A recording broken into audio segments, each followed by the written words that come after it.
we doing today? Let me know if y'all can hear me. I just realized I was paused for like a second, but we should be good. Let me know if y'all can hear me today, guys. Today is gonna be the great value stream that you guys wouldn't have expected. I won't even lie, y'all. I'm not even going jack. I like wearing these suits. You know, Kevin Samuels, you definitely own to something, brother. I love wearing. It's been a minute since I've been in a suit, so this is nice. All right, so we gonna get into some ish today, people. We gonna get into some discussions because there's been some things happening within this space, right? Some people getting canceled, some people going through things that they shouldn't be going through, but it is horrible, right? And for those of you guys who haven't heard around this space right now, the Lapeef network has been taken down. And I think they're coming back up. They got another channel going, but yeah, they got taken down. So we're gonna be talking about that and more. All right, we're gonna break down. Hold up, let me hold up. Sorry, I got something else playing in the background here. But we're going to cover it. We're going to go into it because, first of all, I think, there's a serious conversation needs to be had, particularly platforms that are like the Lapeef Network, that are like the lead attorneys, that are like our platform, if anything else, right?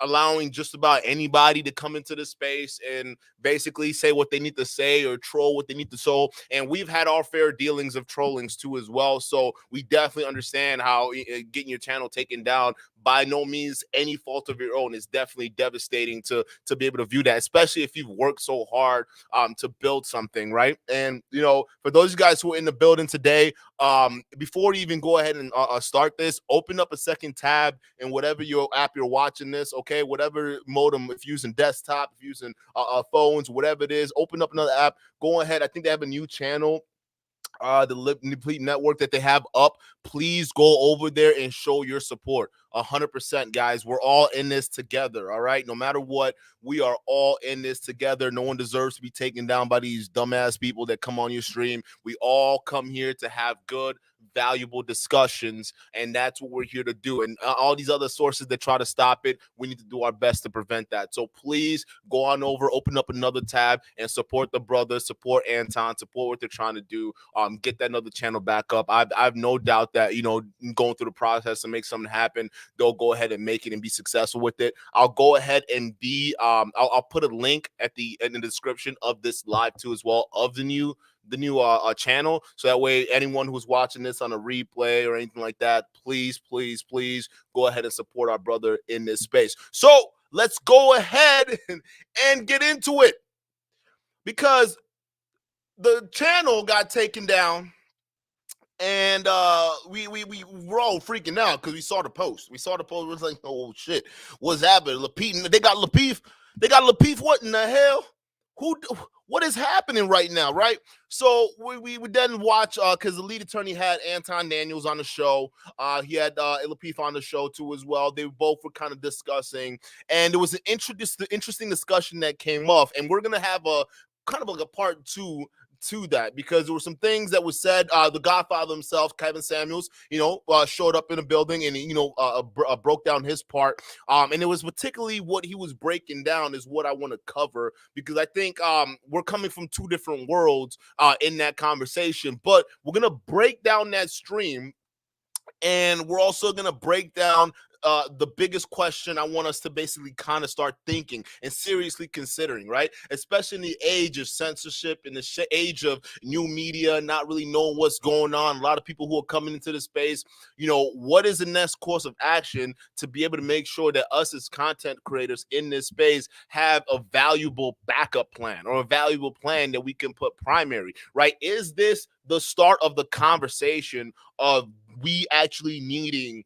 black male media, not just black male media, but media that is separate from the spaces, separate from the hands of censorship, to be able to have us be able to have these conversations in the way that we need to? Because I'm gonna tell you this, some of the things that I've heard, I think, listen, the YouTube censorship, you guys don't really think about how serious that is. It's very serious, right? Even to the point, even in this space, we have to come up with new and different words to mean different things, but because our channels aren't going to get the right views, or we're not going to get the right, clicks, or YouTube is going to suppress it. We can't even tag it right or use the right words because the censorship is real. All right. So it's time to have that conversation. Is it now? Are we ready to start thinking about and seriously considering creating a space where we have more control and we have more hands-on over a platform? And let's just face it, there's a financial incentive to do it too as well, right? It's a huge financial incentive because then again, it's something that we own and we cut out the middleman. We cut out YouTube, right? And it's the same thing Anton mentioned on the stream, and we're all going to break this down. But I'm not going to do this by myself. I'm going to have the rest of the crew hop on here with me. We got Blacklight in the building, but we got another special. So what's up? We got Don. Oh, I guess I should change my name to Duke back. Hold up, because you're Don and I'm Duke and Don over here. So we gotta figure something out. We gotta wait for Primal. And then Primal's gonna get in here and we'll get it going. But what's going on, fellas? What's going on? Welcome to the stream. What's good? What's good? Can you hear me? Here. What's up, Duke and Don? Blacklight, y'all. You already know Blacklight's in the building. Get my little. Appreciate you guys having us. There we go. Can you hear me now? You're good. I can hear all y'all. Awesome. Well, now what's good? I was actually following this whole thing for a little bit, and honestly, though, dude, it's crazy. I was listening to what you were saying earlier. I don't think it's gonna be possible unless somebody makes like a different platform. That's not YouTube. I don't think YouTube has. Like the people who own YouTube aren't going to let anything slide. This cancel culture is always going to have a reach on YouTube. As long as you're in some form of semi-public space, censorship is always going to find you, and cancel culture is not going anywhere anytime soon. I agree, and I think it's getting bad. But for us to get the message across, that we need to get the message across, right, and having us keep having to fight this battle of pushing, not only just pushing back and get the censorship and weird YouTube rules that they have that constantly changes, right, in their terms of conditions. But now we find ourselves, almost pushing, like trying to find ways around. We're consistently trying to find workaround ways to get around certain things. It seems like we're almost chasing ourselves off of a cliff, because it's gonna be a point in time where, before you know, it's like boom, you get dropped off here. Like, look, listen, we also had a stream, right, where we had that great discussion afterwards, where that idiot decided to delete his wife and his ex-girlfriend and things like that. That got taken down, and they got taken down without warning, right? So it's one of those things where, okay, discussions like that was great because we were able to go in and hammer in what needed to be hammered in. But now, someone like YouTube can come in and say, this vaguely violates some kind of rule that we have, and in terms of explaining to you, we don't have to explain to you as much as you think we do. Just accept the fact that we don't want the video up. Honestly, and that's how it's always going to be, because unfortunately we have the minority is really, really loud when it comes to those kind of spaces. For example, the people who get offended by stuff like that, those are very small, like maybe 10% of the people who actually watch the videos. So it doesn't matter if the actual discussion was good, because it was. The discussion that day was really, really good. And I think it's a discussion that had to be had. But once that minority finds it offensive, I think it's basically over for the content. And I do think content creators do need a space. Like, we do need a space where we can actually create raw content. I'm not saying go as far as like OnlyFans, but we need to get to a spot where people can actually put out somewhat decent content. Because I do think we do need a line between what is extreme and what's not. We do need a fine line there. I don't want YouTube to devolve into OnlyFans, where people just put whatever on it. But at the same time, I do think we need to get to a point where people can put something that is actually critical, a topic that people should talk about, like, that video, without fear of getting it taken down. But we're always going to have... What's good, Primal? Welcome. Primal's in the build. You got some stuff going on in the background, brother. I can hear a lot of things. But It sounds like okay, perfect. Yeah, no, it's true because it was unfortunate just hearing that the channel got taken down. And for those of you guys don't know, the reason why the channel got taken down was because someone got into the live stream, kind of like this here we do because we have that open platform, right? And decided to flash or do something that was inappropriate that went against the terms and conditions, and YouTube decided to to strike. Now, personally, I don't think it was something that was manually done, but I think it was one of those things that was automated, right? And the algorithms caught it and then basically shut it down without question, because I mean the way they were talking about it, it seemed like they cut that thing down quick before they even realized it. So it's one of those things where now even platforms like ours, because we run an open platform, we run an open kind of situation where we let people come on, even though all walks of life, to have these discussions, and we've dealt with our fair share of trolls, right? And we no, for real, we've seen them in the chat. We've seen them hop on here. Sometimes they'll come up here. Now it hasn't been as bad, right, as Anton and them got, but they'll come up here and they'll do stupid things. They won't say anything. They'll be spamming the private chats and whatnot. But it hasn't gotten that bad to that point. But assuming if that were to happen to us, it's crazy. Now it's wild that content creators like Anton Daniels and big networks like the Lapeef networks that help a lot of content creators out, including up and coming younger content creators out. To be able to have that just tossed out like that, it's one of those things where you look at it, you're like, no, man, we gotta have something that's ours. This isn't something that the manosphere, and particularly the black manosphere, we talk about all the time. Well, let's get something the black male own. Let's get black male media, right? And not saying it's just black male media, or keep the black males, but just saying that, and then having to deal with all this censorship and this nonsense that's going on. I perfectly think this is the right time to seriously start having a conversation. And hear me out, and we can actually get into the meat and potatoes of this, right? Because, listen, we have guys like Kevin Samuels, who is arguably one of the biggest platforms in this space right now, right? Definitely. And as one of the biggest pools, got one of the, all these different guys, all these people from all walks of life who follow Kevin Samuels, damn near mainstream, right? And then we have all these different content creators around Kevin Samuels, O'Shea Duke Jackson's, and I actually put him in a different category because with him in a second, you'll see why. But he actually does what he says he does, right? When he talks about creating black media or the Pan-African type of dream, he actually does that, and I fucks with that, and I respect with that heavy. Now, with Kevin Samuels, and then you got lead attorney and some of these other guys, right? So they have all these different platforms, pulling them together, right? And then if they all decided one day to say, hey, listen, we've all talked backstage, we've all talked behind, and we said we're going to all put our high value money that we've been talking about here. We're going to put it all together, and we're going to create a platform that is strictly going to be for manosphere content, right? Black manosphere, it doesn't matter what kind of manosphere, all content creators are welcome. Here's why I think that will be successful. Because you have Kevin Samuels, who has arguably one of the biggest market pools. And Don, you code apps, we code apps. So it's one of those things where we know that one of the biggest things after you develop an app is market adoption, right? To be able to get people to come in and basically utilize your application to justify the value of it. So I didn't think so, but I definitely think Kevin Samuels for sure can definitely do something like that. No, Kevin Samuels can do it. But here's the thing. If I'm talking about all of them coming together and say, we will not saying stop posting on YouTube, right? But saying we're going to pull all of our resources. We're going to go over here and build this platform where we have much more control, much more able to, just control over everything and what's said and things like that, and not allow the whole thing with censorship and things like that. I don't think there's not a whole lot stopping them from accomplishing that. Well, it's like, why would they do that though? That's the question you got to ask yourself. And the answer seems like it's no, because and we're gonna get into it, guys, because that's gonna be the topic of today's video, all right, or the main crux of today's video. But they end up going on the lead attorney stream, and they were having a conversation. Anton at this point was furious, people. This man is sitting there. Y'all will watch in just a second, okay? Anton was about to lose his fucking mind. And who wouldn't blame him? The brother just lost his channel, for Pete's sakes.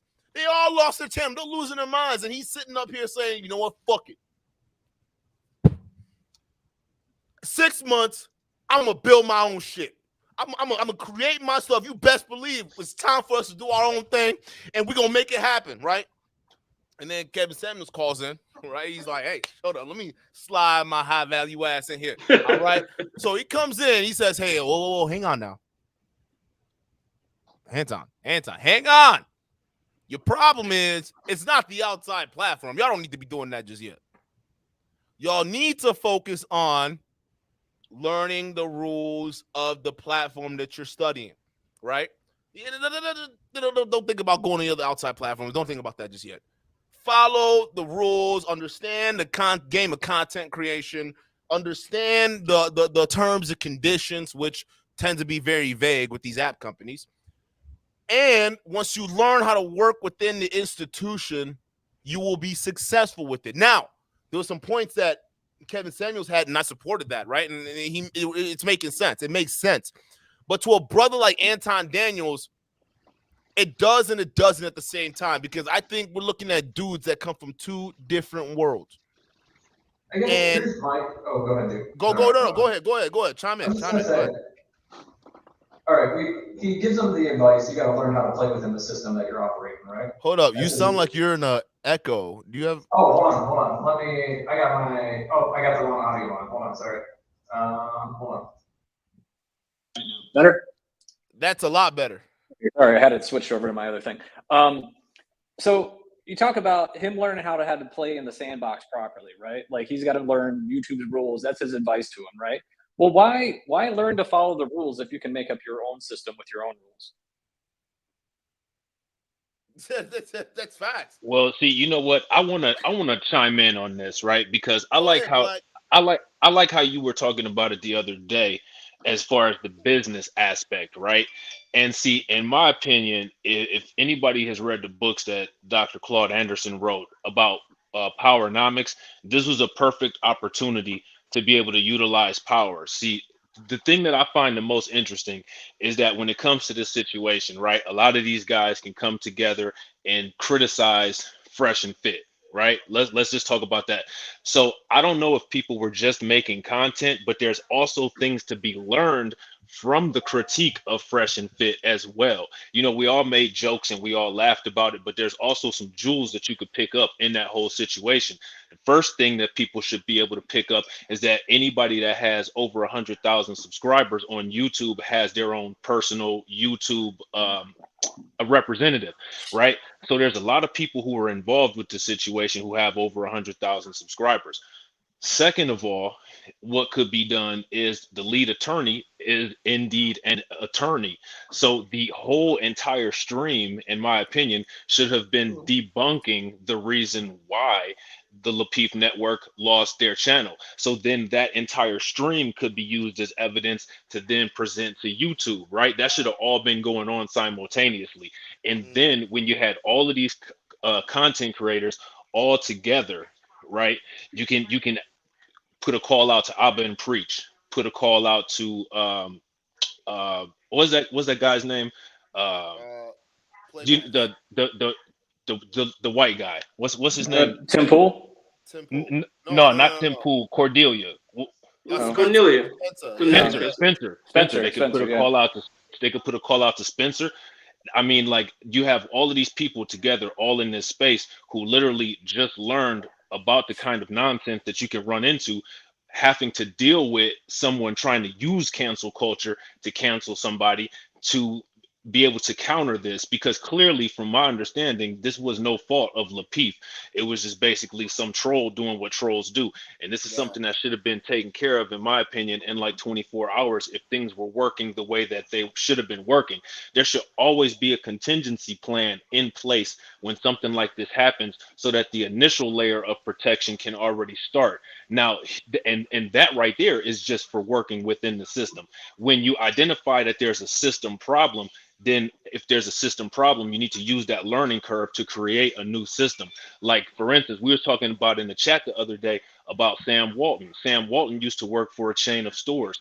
That chain of stores didn't like the wholesale purchasing idea. Sam Walton said, guess what? I'm about to take this purchasing idea and I'm gonna start my own business with it. He started Walmart and Sam's Club, and look at that. You know what I'm saying? Nowadays, I think it's like about 10 members of the Walton family who have benefited from Walmart and Sam's Club who are currently billionaires. So if you pay attention to Kevin Samuels and you know your Kevin Samuels history, Kevin Samuels did a stream a long time ago and it was called either buy in or sell out, right?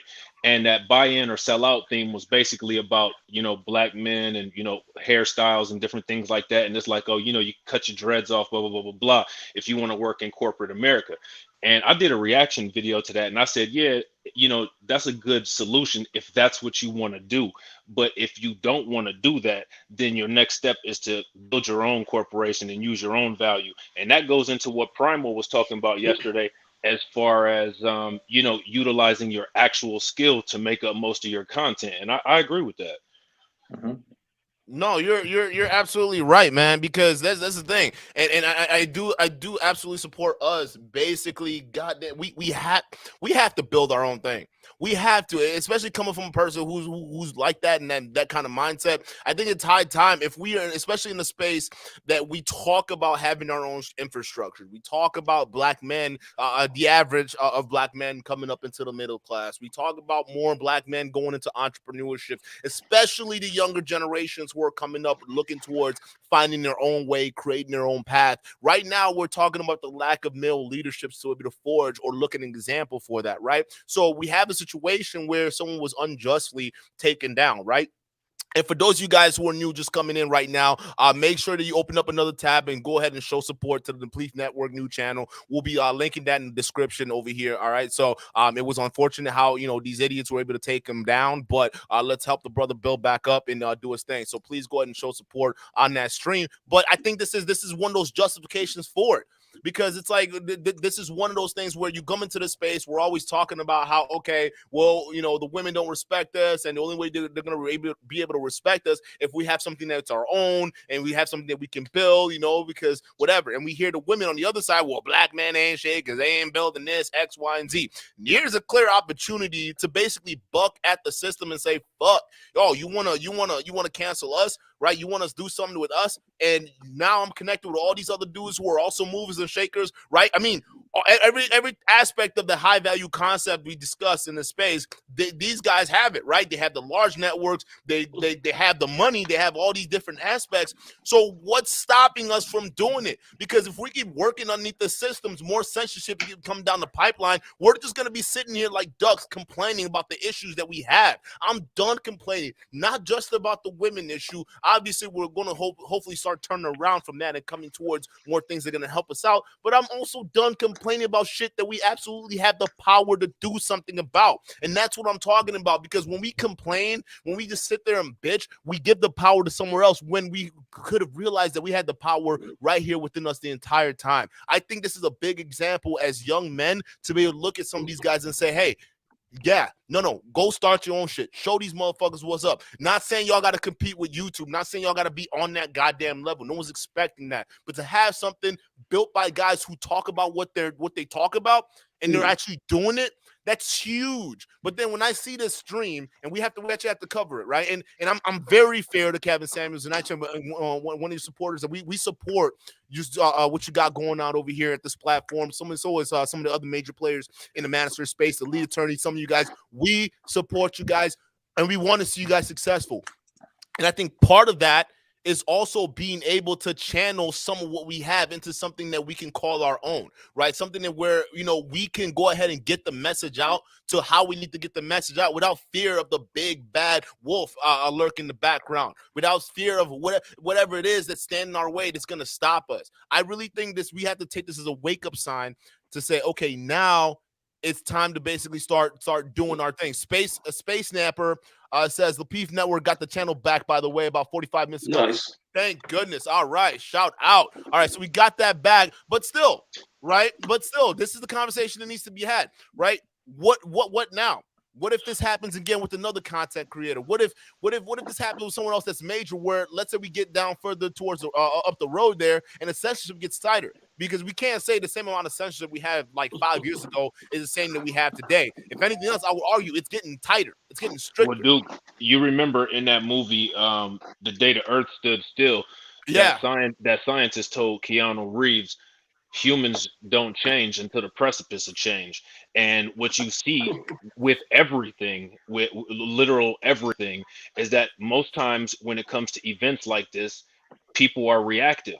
How long did we know about the quote C-19 before it actually hit the United States shores? We knew about it for a long time, and what was done about it? Nothing. I think it was back in 2012. There was what was called Operation Dark Winter, and it was to prepare the United States for an airborne pandemic. And nothing was done from 2012 until currently. So, and it's the same thing with healthcare. Preventative healthcare is always a better way to keep people healthy than reactionary healthcare. For whatever reason, the human condition causes us to always work in a reactionary way. So the thing that I find the most interesting is that there's a whole industry for insurance, which insurance is a contingency plan in case of an unexpected event. And yet and still, people who value sole proprietary assets like a platform, like a YouTube channel, they never put in place a contingency plan. And in my opinion, the contingency plan is the most important.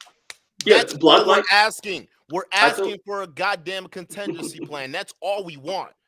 Yeah, but Don, before you go on, let's welcome Poppy in the building. Shout out to you, looking like the goddamn Black John Wick in this motherfucker over here. Baba Yaga, happy hunting, okay? What's good? Welcome to the stream, brother. How you doing? Hey, Don, you must have missed the memo. Yeah, it was a high value. How's everybody doing today? Good, my brother. We good. We're good. Welcome to the stream, man. I'm glad you suited up. We ready to go, man. We ready to go. I see you got the. Yeah, I feel out of place, man. I feel out of place. Hey, listen. Jeez, Don. Don, you the freaking co-host of the show, man. Did you send the memo out? No, you sent the memo. It's not even did you get the memo. You sent it out, right? I sent it out. I put it in the broadcast the previous day. Y'all should have known. We coming in the suit, all right, because we're going to have a discussion about business today, all right, people? Commander Jr. said this, and I think this is a good starting point for us to get deep into this video, right? Because I want to dissect this live too as well, and I want to turn this into a discussion, and we can even turn it into a debate if you want, right? But I want this to be a discussion about executives versus entrepreneurs, all right? Because I think these are two different people coming from two different worlds, and we got to basically break that down. Because what Kevin Samuel says on the stream, I think he's coming at it from a perspective of someone who's had years and years being an executive type character working in these types of industries, right? So with guys like him, I'm also liking him to like a Tim Cook type of character, right? A Tim Cook, not necessarily a Steve Jobs type of individual, but a Tim Cook can come in and run it and make it happen, right? Not saying you can't be high value being a CEO or an employed executive, but you're coming from a different world, because for that guys like that to be successful, they need an already written in place structure. And I would even go as far as to throw the lead attorney in that boat too as well, right? I don't know if he runs his own firm. If he does, that's a little bit of both. But I would say they're more in that executive style class where there needs to be an underlying form of structure. Now, here's why I would go with the Lapeef and the Anton Daniels. They're more of the entrepreneurship side. I would say the difference would be that from Tim Cook will be Steve Jobs, right? Steve Jobs has a more creative, being able to mentality, maybe expand and look at different things, more creative, right? So with that, you come with growth and innovation, not growth, but mainly innovation, right? And expansion, because you're willing to try new things and you're willing to venture out into the unknown. And what ends up happening is, because you're taking on that risk, there's a bigger reward to that. And eventually you have more money to hire these executives for growth. So I would say guys like Kevin Samuels, they're more opt for working within systems and structures that are optimized. And these guys build not only work within these systems well, but while they're working with these systems, they also help grow, right? They're more apt to grow it. And it's evident in Kevin Samuels' channel, right? Someone who can come into the manager space, learn all he can that he can learn, and then use that and take off to build a million plus following, right? On both Instagram and YouTube. So that's definitely that's a mindset of an executive kind of personality. Where on the other hand, you have someone like a Lapeef, Anton Daniels, who are more on the entrepreneurship side of things, right? Not a whole lot of just structure, but not a whole lot of it there, or at least more apt to take more risks type of guys. You can't then look at a guy like that who's apt to take more risks to then say, no, it's better for you to work underneath the structure. What? To me, that's like, time out. You know who you're talking to? I'm working within a system here. They're taking 30% of my money from these damn super chat. God knows how much of the percentage of cut they're taking from me. And on top of that, they can ban me off this platform at any point in time. Are you kidding me? Nah, I want to build something that's mine and I own it. I want to do something like that. So guys like that are meant to work underneath systems. And it brings me to Commander Junior's comment here, because he's saying you need an army to run a network because you're going against powerful people. Absolutely. But I would say the manosphere is pretty powerful too as well. And if we actually, I really think that if we can figure out how to coordinate and talk to each other and utilize each and every one of our skills, bro, we have the army over here already. I don't care how powerful these niggas are, how powerful these people out here are. All right, we got a huge army of simps and great value males who are dying for knowledge, okay? And these motherfuckers, I would argue, are way more powerful than some of these hidden hands out here, because we've seen the fact that they got the bread, they got the money, they can do it. So if you can tell these guys to say, hey, listen, all right, we want to give you the real, raw, unfiltered truth to basically help you guys step up your game, but you also got to support us on this other platform over here. We're going to be simultaneously posting on both because we got the time. Of course, those brothers are going to be there. And I would even argue some of those guys would even super chat or even donate to be able to help that platform become something. And someone would even just volunteer to be part of the project, to be part of the network, right? So I would say that's something that's completely doable, Commander Junior. Space Hopper 45. Thank you for the $5 super chat. Poppy Wicko. No, that's fact. My man looking like a black John Wick over here. So hey, I guess you guys pick it back off of that. Go ahead. So I'm curious though, what do you all know about some of the alternative platforms like Rumble or Twitch or Parler or some of these other ones out there? You know, it's not like this is the first time that anybody's been saying, hey, we need less restrictive platforms to come out, but nobody else has really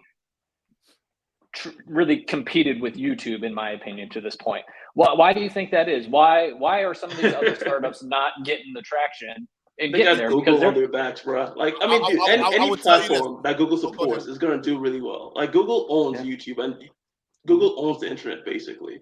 So if I agree. If you're being supported by Google, you're not gonna I don't think anything is gonna come up and be, especially when a lot of people are using Google as your main search engine. Well, the people don't even say search; they say Google. I'm going to Google that. Exactly. Like it's a verb. Google, like you made it when your brand has become a verb, right? So it's easier for them to push out any kind of competition because everybody's going to be using Google to search for whatever they're searching for. Well, here's the thing, Don. That's an excellent point.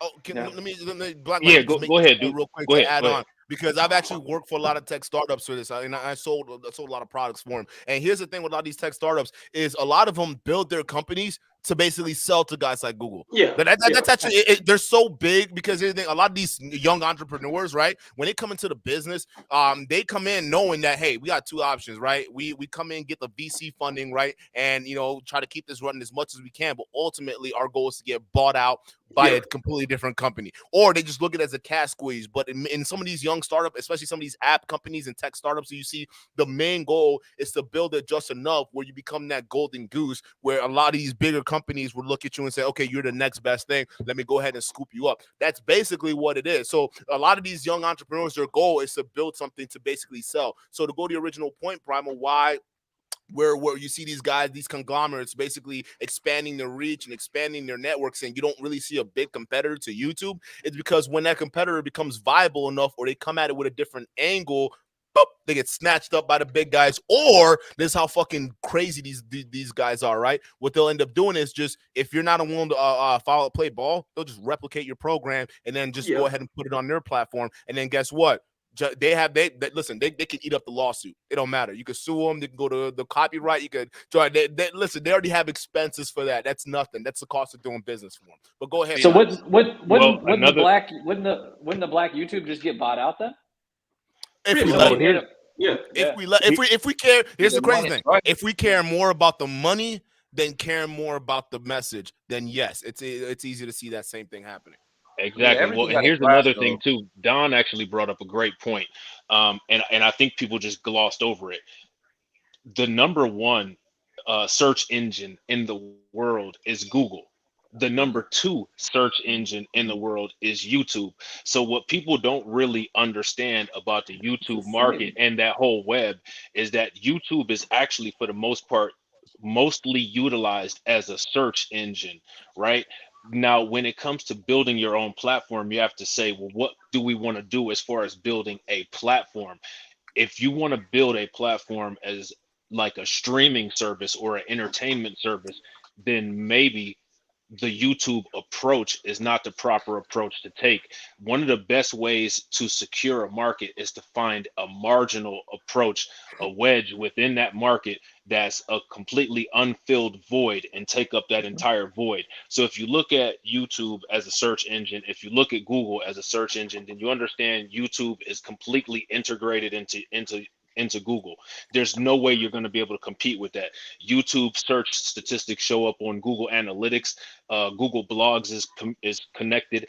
Google Hangouts, literally any Google platform is connected directly into YouTube. So there's going to be cross-platform compatibility. There's all of these kind of things that there's going to be no possible way that you can compete with. So what you have to do is you have to market solely based on your product, whatever kind of value it is that you're bringing, and you have to market it strictly either to some kind of video playback program, or you have to market it strictly to some kind of streaming process. Because if we look at censorship, we can look at people like Dave Chappelle, right? We just went through Yep. this whole thing where Chappelle, they wanted to cancel Chappelle, but Chappelle brought so much value to Netflix.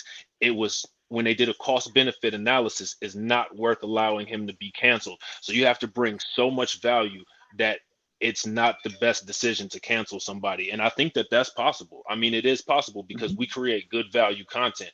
And as long as we continue to build on that good value content, and as long as we continue to build with the subscribers that we have, and they show the loyalty that they always show, the possibilities are endless. See, to me, like Duke had asked a question earlier about somebody like Kevin Samuels who wants to work within the system, and then people who have the entrepreneurial spirit that want to work outside of the system. That goes into what me and Primal were talking about yesterday, as far as internal and external locus of control. Somebody who wants to be an employee, they have an external locus of control. They don't mind being dictated by their environment. So they're going to let the environment tell them what to do. If you don't like the environment and you want to have total control, then you have to exercise that internal locus of control and say, you know what, I'm going to take away all of the good things that I've learned from being over here, and I'm going to modify them with innovations and a learning curve to make a better process over here. No, that's facts, and I think this is also a learning opportunity for a lot of young guys right now who are coming into the space, and not just this particular space, but I'm talking about the space of just the world of business and the world of corporate shenanigans, right? When you come into the space, because here's what we see. A lot of times we see, and Peter, I love this comment. I want to go ahead and touch upon that in a second. But when you see some of these guys, when you come into the space, right? Not the manosphere, but we're talking about when guys who are coming into entrepreneurship, they have this vague idea of what it is, right? And that's what, because we even see it, we see even in this particular space, manosphere, we talk about the concept of the high value man. Now, to give Kevin Samuels, to be fair, that's not his concept. All right, that's the concept that's been out there floating about. He was able to structure it and standardize it, and pretty much create a talking point out of it that makes it easily digestible. Right, he broke it down to the six figures, networks, and all the concepts and whatnot. So, but we see in the age of the internet, everybody wants to be this entrepreneur.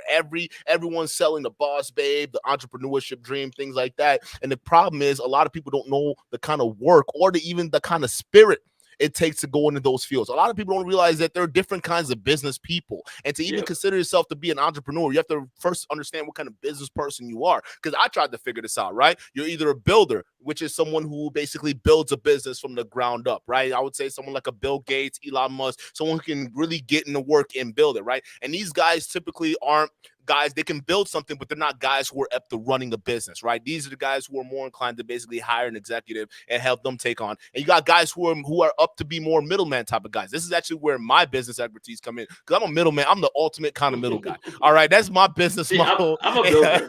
I see. You got a builder over here. I'm a middleman kind of guy, right? And then you got the takeover guys that come in, take over, and make it happen. But the middleman guy, listen, to me, is the easiest kind of thing, because my whole goal is to basically connect one group of people over here to another group of people and then keep the profits in between. Easiest amount of money. I don't need to own 100% of it. I don't need to just give me 5%, give me my cut, and I'm good to go. You see what I'm saying? That's all. So that's the personality. But when a lot of people come into this entrepreneurship space, right, they don't understand what kind of business personality they are. So they come in, they think they're the builders, but they're actually middleman type of guys, right? So meaning that's a whole different kind of approach when you come into that business, but a lot of guys don't do it. So they jump into the space headstrong without really a whole lot of thought process, and they get burnt out.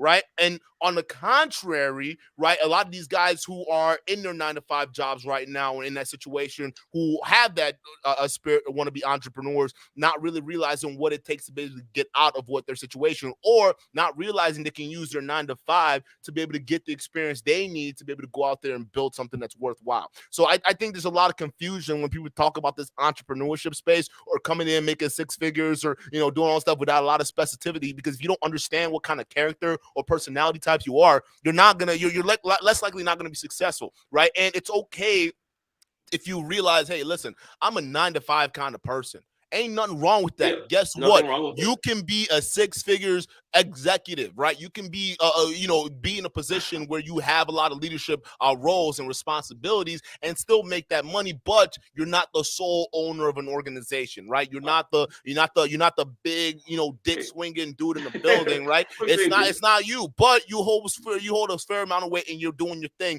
That's possible too as well, and that is okay. But a lot of times, I think a lot of people think, well, coming into this world, I think, you know what? I think I'm just gonna picture my life on the beach, picture, all this stuff in the sand, me making all this money coming in from left and right without me having to do anything. That's the wrong kind of mentality. All right. So I think this is just even watching this and seeing the different dynamic between Kevin Samuels and Anton Daniels and some of the guys at the Lapeef network, right?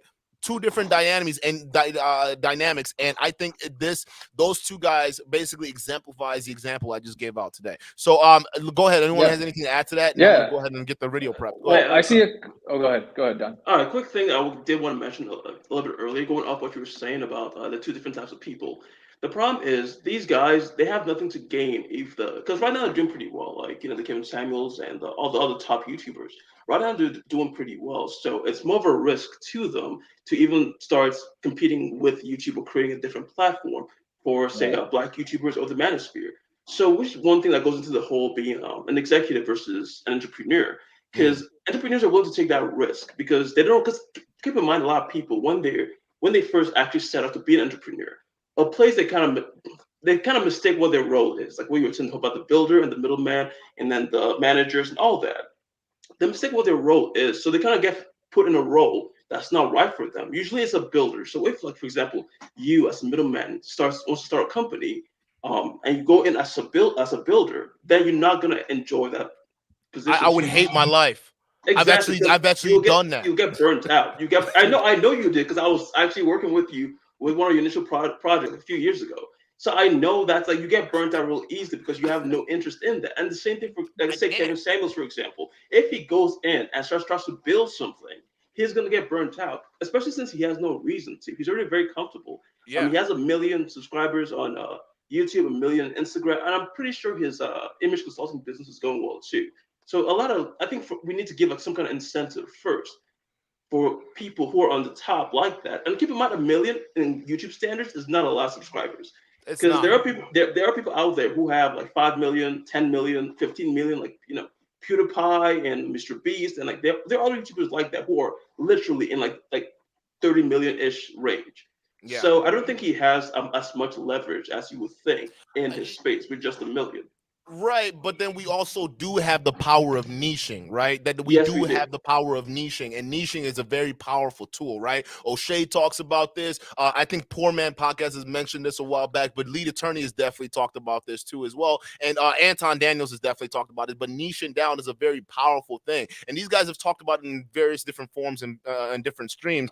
But it's one of those things where, if you got a niche that really rocks with you, that really fucks with you like that, they'll come over to other platforms and deal with with you, right? They'll come over to other places to show their support and to be able to, hey, listen, I fucks with this creator. Listen, if they're gonna go to your website to buy merch, if they're gonna go to your Patreon to make something happen, for Pete's sakes, they're gonna pay money to come up to a platform that knows is built by you or members that are supported by your network. And on top of that, it's raw, unadulterated, unfiltered content that they can be getting. It's pretty much like a permanent Patreon that they can have. Not saying that, listen, YouTube is very powerful and Primal was right. We can't beat it, right? It's in Blacklight, I think you said it's integrated into every aspect of our world. Yes, but not to say that here's the most important thing that people don't understand about Google, all right, and about YouTube. They built themselves to basically just be the ultimate ad machines. That's it. So with ads, we got to use it just like anything else, right? So taking myself back into a business mind, I'm looking at that as a traffic source. I'm looking at a huge, fat traffic source that I already have a nice little network that I can whittle people right over to my stream or my platform that I need to know, where I have more control and I can put up more exclusive, enticing content. Because I'm going to tell you this, the manosphere is going to keep growing, right? Our market's going to keep growing. We're going to have a bigger and bigger market share, right? Everybody's going to get their slice of the pie, but it's just about, hey, we got this big looming goddamn elephant in the room, which is censorship, which is that kind of control that we still have to combat and try to move and run a twist either way. I'm just saying, if we have an entrepreneurship kind of spirit like Anton Daniels and guys over at the Lapeef network, right? I think that their mindset's going to be a little bit different than Kevin Samuels. And I don't think that when Kevin Samuels was talking to him on that stream, that he was really coming at it from a mindset of an entrepreneur. Not saying he's not an executive and can't be a successful executive, because clearly he is. He's built 1 million subs within a platform, within a system itself. But brothers are built differently, bro. It's just like some brothers are wired to work within the system and some brothers are not wired to work within the system. I know, I've been both. And like Don said, yeah, their pride is where, like, if I have to be a builder to be like invested in every nook and cranny of the project, I would lose my fucking mind. I can't do it, right? I would much rather just pay somebody to do it for me and get the dirty work done. Yep, that's exactly and I come on in and I do my thing. And I'm a sales guy. Then I go find the businesses that I want to work with and go form partnerships or build relationships with. And that's it, because I know what I'm good at is sales. All right, so I'm gonna help build something, but I'm gonna take that and go use my expertise, because I'm a middleman type of guy at the end of the day, right? And I think it's basically understanding the kind of business personality that you are, because just like in normal relationship personality and interpersonal communication personalities that we see in different people, different kind of business owners and different kind of businessmen have different types of personalities.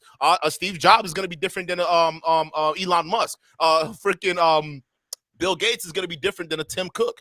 They're two different characters, two different mindsets. One's apt to take way more risk, and the other one's a corporate person that's meant to just keep things going, and they're more wired for growth. Well, yeah, Duke, what you're saying right now is interesting. And see, this is one of the reasons, like, I love when you had these kind of conversations, because we can actually talk in business language. See, what you have as far as Kevin Samuels goes is you have someone who's, quote, traditional, right? When you have Anton Daniels, who we're lucky enough to have in the chat right now, and I verified that's actually his channel. So he's a change agent. He's a change agent. And what a change agent does is a change agent brings a new dynamic to an existing system. And the issue that change agents go through is that a lot of times there's a lot of resistance from the old initial infrastructure. And one thing that a change agent has to do is, it doesn't matter if you go on the lead attorney and Kevin Samuels is on there and nobody sees the vision that you have. And that's the reason why you're a visionary, because you have a vision. Go ahead, bro. Anton, I put the link right in the description, brother. I put it right there. Y'all, you should see it right there. Go ahead, Black.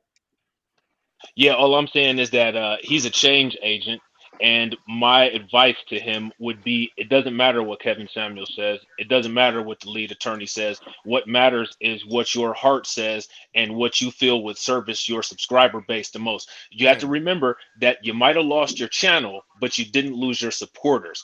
Absolutely. That's what you can't lose. Just don't let that break your spirit. You know, and then that especially when you talk about YouTube, that's the most important thing in this game. Like, that really is. And let me welcome. Hold up. Let me get it. Anton in the building. Hold on. What's going on, friends? What's happening? What's going on, Anton? How you doing, man? Appreciate you. I'm doing well. Can you hear me well?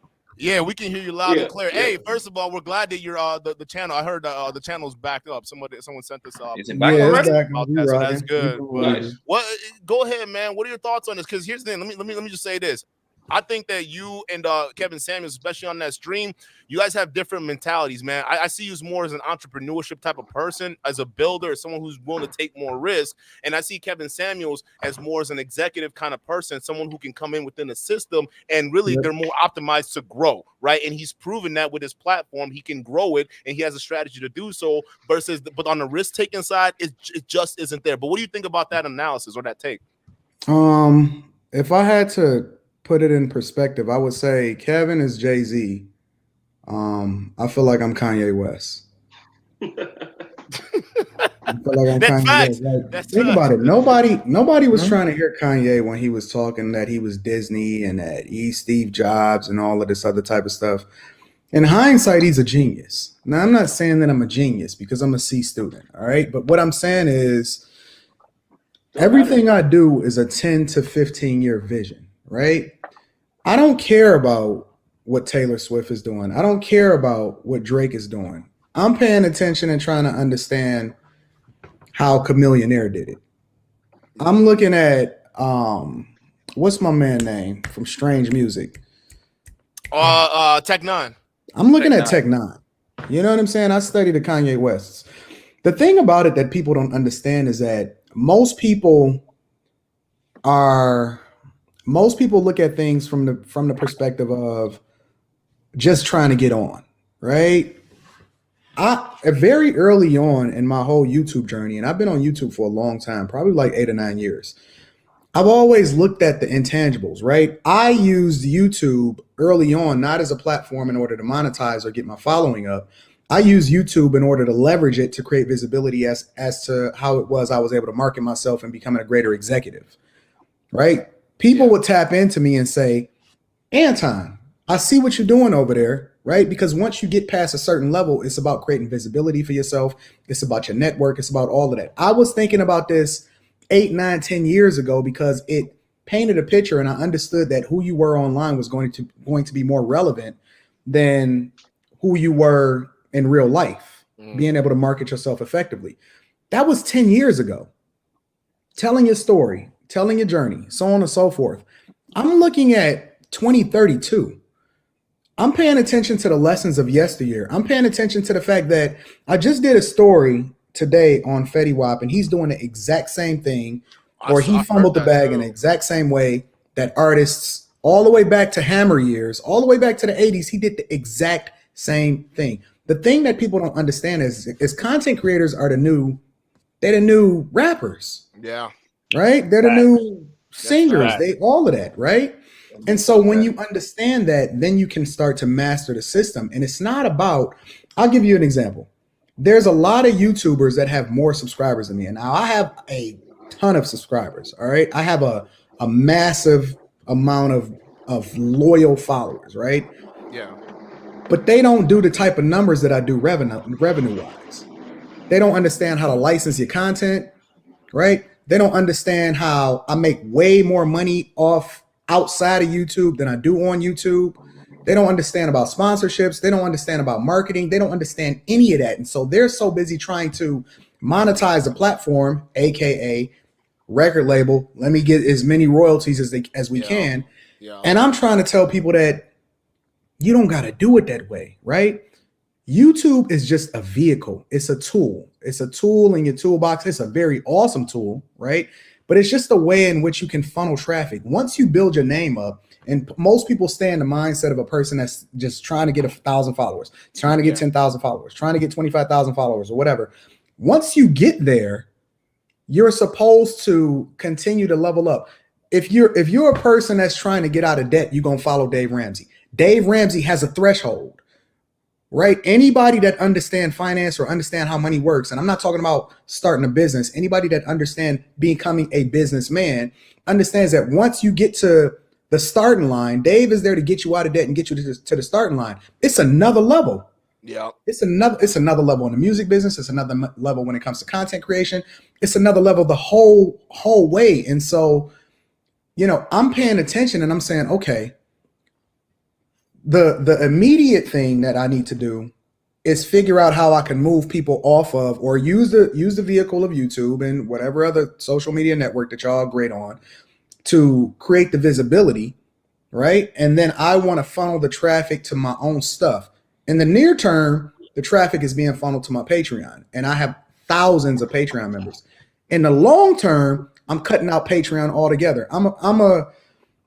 What's my man name in American Gangster?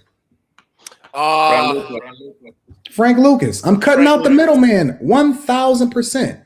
So whereas you need 2 million subscribers to make the type of money that I'm going to make, when I just got 10,000 loyal Patreon members. And when I say loyal, they are fierce. They rock with me. They love me.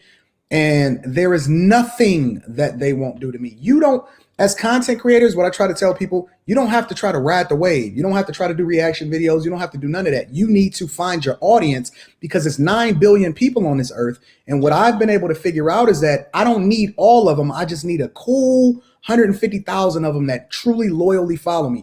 I don't want 1 million people where they occasionally tune in. I want 150,000 that love me to death.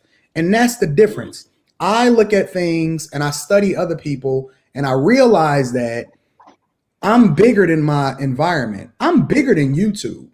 I'm telling you, I'm 10 years ahead of everybody else. When I build Anton, it, they're gonna say that I'm crazy.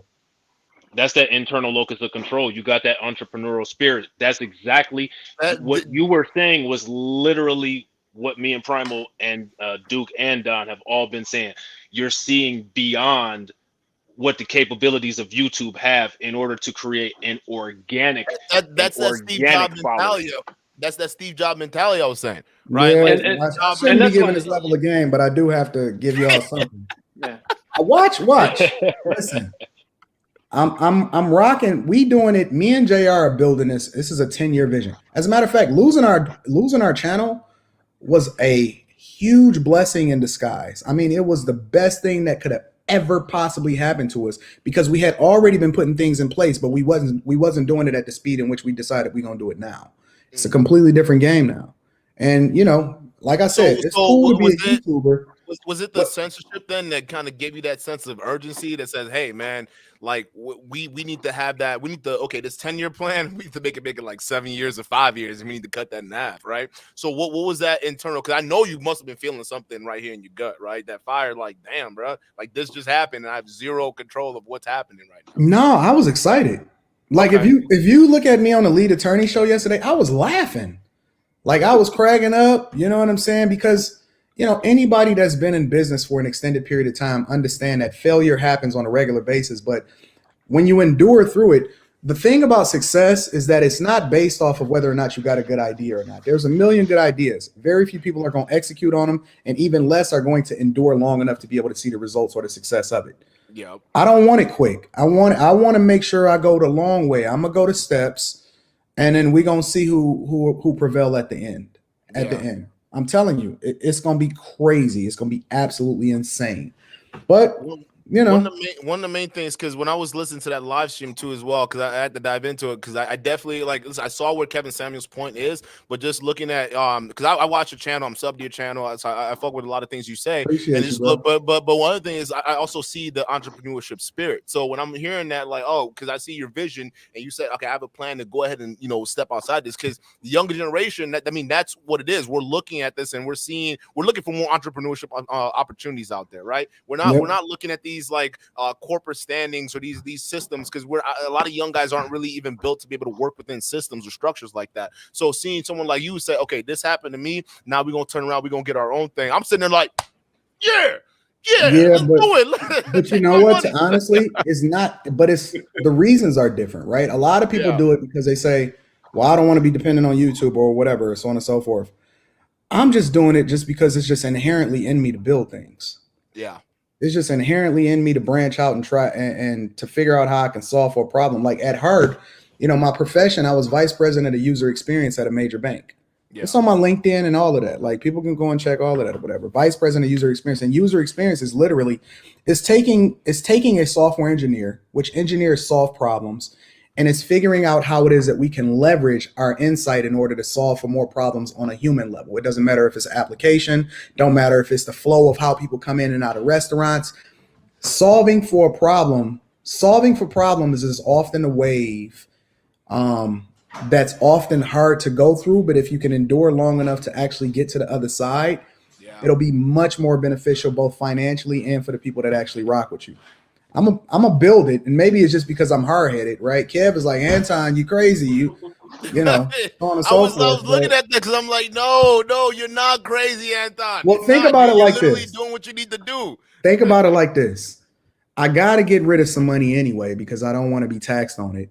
Yeah. So I might as well do it like this. If I don't spend it, then the government gonna take it anyway. So why not? They're gonna think they can spend it better, right? No. Yeah, they're gonna spend it on they. They're gonna spend it and they're gonna give it away anyway. So I might as well spend it and if I fail, I fail. But I guarantee you, it won't be a failure. It'll be a learning experience so that I can build an even bigger platform. Either way, it's coming. I wouldn't say necessarily because what I was thinking of, because I'm like, okay, well, Kevin Samuels obviously one of the larger platforms in the space. So if we're talking about having people come over and adopt it, or I mean, not saying that you're not going to stop YouTube or you're going to stop YouTube, because clearly that's going to be a marketing source to drive traffic towards, you know, your the main source, kind of like you're doing with Patreon right now. So if it's working, it's a very successful model with Patreon. Why wouldn't it be similar with being able to have a streaming platform to be able to build? You have the money. Here's the key though. It's not even to build. See, the goal for me is not to build a streaming platform. The goal for me is to build a platform to where I don't have to funnel them the Patreon. They coming over and we just cutting out the middle. We gonna cut out the middleman all the way. Okay.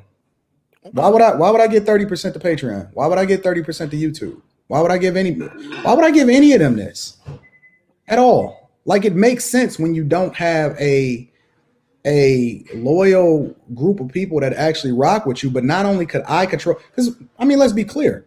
Yeah, you can send them over to Patreon, but Patreon is still, if you read their terms of service and their policies, they have control of whether or not they want to embrace you also.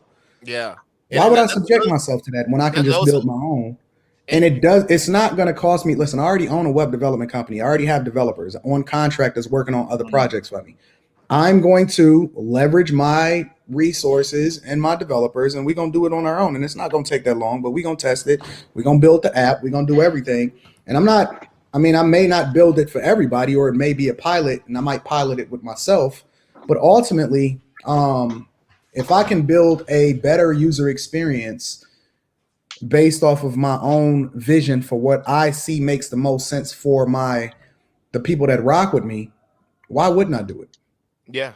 See, I'm still going to use YouTube and Facebook and every other funnel to make sure that I funnel that traffic there. Two things can be true at the same time. No, absolutely. I know, Don, you had a question, but I just one thing that. Though.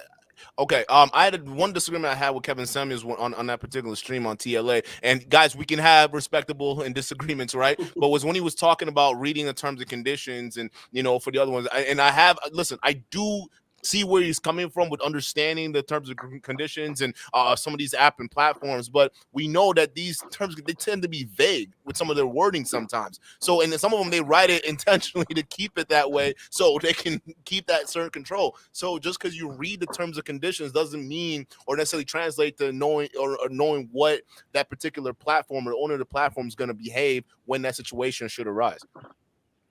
Yeah, I agree. I think the thing about it is that what people don't understand is that platforms are always going to be incentivized by whatever it is that drives their revenue, right? OnlyFans earlier in the year had indicated that they were going to transition away from certain type of content simply because, their merchants and the people that process their transactions, the Visas, the MasterCard or whatever, and them trying to grow their platform, was threatening to, move in a certain type of way in which they wouldn't even rock with them anymore, which was one of the reasons what caused them to, move differently and start to affect whatever. And then all of the content creators just had to pray. Oh God, OnlyFans, let me protest. Man, I'm tired of protesting.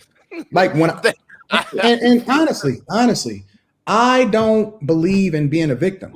The thing that I said from the very beginning, me and JR, is we said, listen, don't feel sorry for us. Like we gonna do what we do regardless, whether it work out this way or it work out that way. We're going to win all the way across the board because Nice. the people that respond to adversity and able to solve for a problem are often the ones that are going to be successful. And so we don't worry about what everybody else is doing. We don't, even on a platform, we don't worry about the type of content that everybody else is creating. We just do us because we're not looking to be a part of the in crowd. We're looking to create the wave. That's what we do. We create the wave. And the wave now, that's what I want to hear. Now, think about it. Think about it. Do you want to be who got a recent endorsement, a shoe endorsement? Basketball players. All of them. Now in college, everybody getting them now. When they go to college, Any of them, pick one. Paul George, whatever. Right? Let's use the biggest one. Michael Jordan. Do you want to be Michael Jordan or do you want to be Kanye West?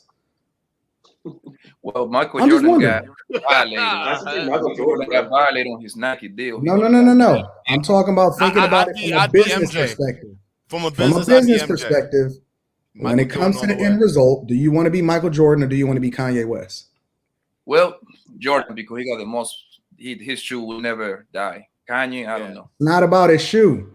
He's only getting a percentage of the shoe. Yes, Kanye West controls the narrative. He can literally take his brand anywhere he wants to. He owns Yeezys. I know what you're trying to say, but Michael. Listen, you're looking at it from a financial perspective and saying, well, Jordan's shoe will never die or whatever, right? Yeah. Jordan is largely dependent on Nike's prowess, marketing team, the whole 9 yards, right? Kanye controls everything. Now it's a lot more work, it's a lot more responsibility, and I understand. Listen, some artists need a major label. I don't feel like I do. Or here's a better thing. Kanye West came up through a major label, but I don't feel like he needs it at this point. Some people outgrow it. Nas is bigger than any label that he signs to. And so for me, I mean, a label can be anything. Jordan's label is Nike. Yeah. I should be able to take my brand to any distributor and still be able to thrive. I think that at some point, and I'm not even talking about me, I'm talking about content creators as a whole.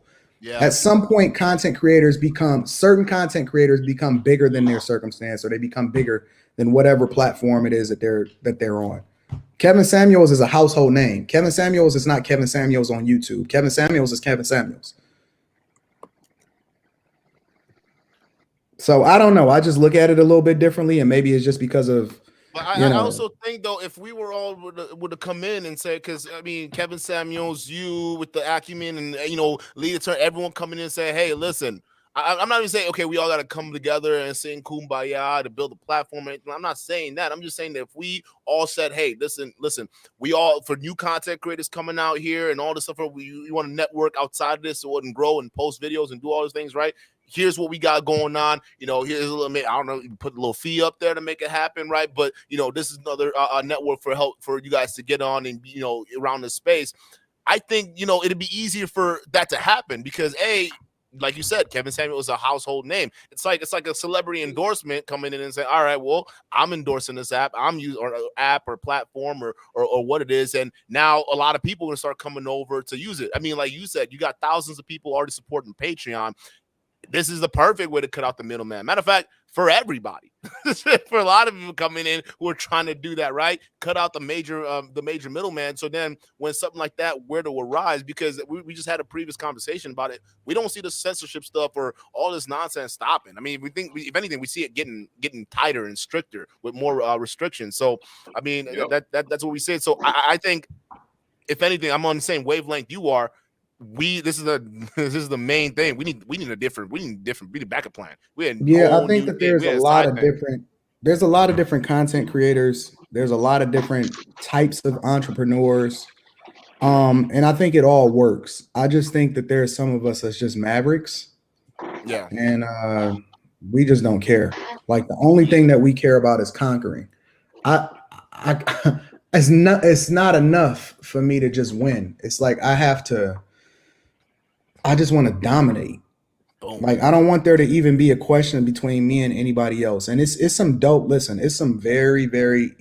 I don't even look at myself in comparison to just a black content creator, right? Like, I want to be the greatest content creator in general. I want to be the greatest businessman ever, right? Like, I'm not just looking at people that may have put me in a space. I don't put myself in that space. I compare myself a little bit differently. Like, I want to build some. Listen, my goal is to buy the Pistons. I can't do that just being a YouTuber. Yeah. It's much bigger than that. Listen, we started the Lapeef brand. It was Lapeef Let's Talk. It's the Lapeef Network now. It's going to be something a little bit different later. It is going to continue to grow. We are bigger. You only limited by your imagination, and a lot of us like to lean into this box that we put ourselves in, and you actually doing yourself a disservice. And the first thing that I tell people when I get on coaching calls is paint the picture for me. What is it that you want to drive? How many kids do you want to have? Where do you want to live at? What's your lifestyle like? What's your number? What's the number that you need to hit in order to never have to work again? Not saying you would work again, but you would never have to work again at all. That creating that vision gives you something to work towards. And then once you get the vision, you can start breaking it down into milestones. Okay, I know if I need to get to this $10 million number, first I got to make $100,000. When I make that $100,000, I know I need to get to $250,000. And in order to get to that $250,000, it's not going to be about how much I can do. It's going to be about the connections. It's the network. All right, shoot. Now I got to the $250,000. I need to figure out how I can make my money work for me, because it's not about applying for a job anymore. It's about how can I get recruited to become an executive at a company. Oh, okay, cool. I became an executive at a company. I'm getting all of this money. My base pay is this. I negotiated it differently based off of my network giving me the insight that it's not about the base pay, but we work for the bonuses and the equity. Okay, cool. Now, how is it that I can leverage that and move that into a completely different perspective in a direction to where I can leverage that and having my money work for me, because it no longer becomes how much I make a year. Now it's about my net worth. We having the wrong conversations. We're talking about a high value man, right? And we're painting that picture, $100,000 a year, $200,000 a year, or whatever. It's not about that. When you start to look at things from a net worth perspective, if you get into real estate and you're not looking at it from most people, most real estate gurus, and I got to go after this. Yes. They talk about cash flow. I need to cash flow the property. How can I cash flow it? Well, if you're cash flowing it, then that means that you're probably going to take out a 30-year mortgage. If you take out a 30-year mortgage because you want to make sure you cover the property taxes, the insurance, and possible incidentals, then that means that you're not making a lot of money over. They are still paying the mortgage. It is beneficial for you to be in real estate. However, you're paying much more over the terms of that loan because you have to pay almost more than double in interest. Let's say you get a $300,000 property. You're going to pay about, at the current interest rates, about $140,000 in service fees by the time you pay off that mortgage. Not considering everything that may go wrong along with it.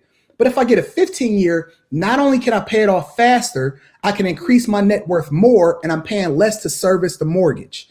When you get to a certain level, you stop caring about cash flow, how much money you make, and you start caring about net worth. It's a completely different conversation. And what I'm telling people is that they need to open up their mind. They need to start being open to the possibility that somebody may have a different blueprint, and stop listening to these rappers because they don't know what they're talking about. There's some people that can give you some game. Rappers don't know nothing at all. I'm richer than your favorite rapper. Flat out. I'm just telling you. That's big facts, Anton. I think you brought up some good points. And like one thing that I wanted to ask you about is I like how you talked about how it was first called Lapeef Let's Talk, and now it's Lapeef Network. And that just shows, again, is just solidifying the original things that I was talking about being able to adapt to the dynamic environment, because sometimes people stay on this linear path and they believe that if they just continue to copy what they've been doing, that copying process is going to continue to bring them success, but it's not, because the environment that you're in is constantly changing. Your market is constantly changing. Everything around you is constantly changing. So in order to build, it's one of the reasons why companies have research and development. And if you do content creation and different things like that, the research and development tools that we have are the analytics to be able to show us how to branch out and improve our market, take our market off of YouTube and put it into those places where we can secure and to control it. I totally agree with everything that you've been saying so far, and you dropping some good game, man. I'm You know glad what the interesting thing is you're about helping it, solidify my point. You know the this is interesting why thing I about it rock though, with Blacklight Anton, man. Revelations. Like for example, I see this guy called Spy V. He in the chat. Can you put up his last? This one right here. Yeah, he said you can always pay off a 30-year mortgage early. No point in burdening yourself with higher monthly payments early on. Duress mindset. Let me tell you why. First of all, most people that get a 30-year mortgage never pay it off early. No.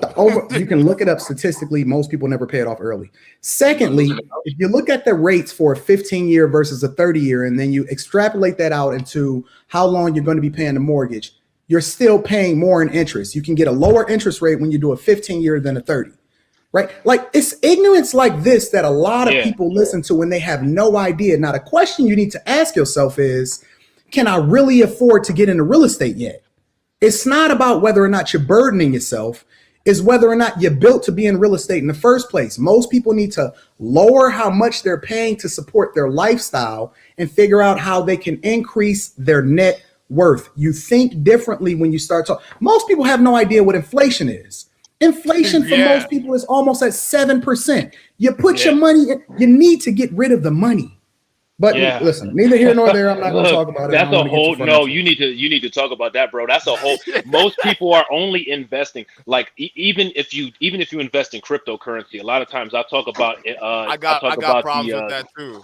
The staking, right? You can stake Ethereum to Ethereum 2 at 5%, but like you said, that's even that is still a negative investment because inflation is at 7%.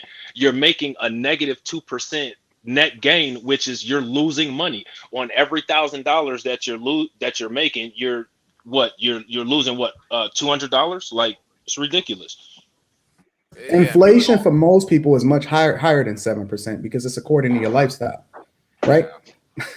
It's much cheaper for me to go out to eat than it is for you to go to the grocery store and shop for yourself.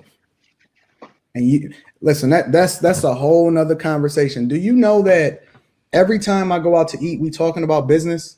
Every time I go out to eat, I take a client out with me. That's literally meals and entertainment.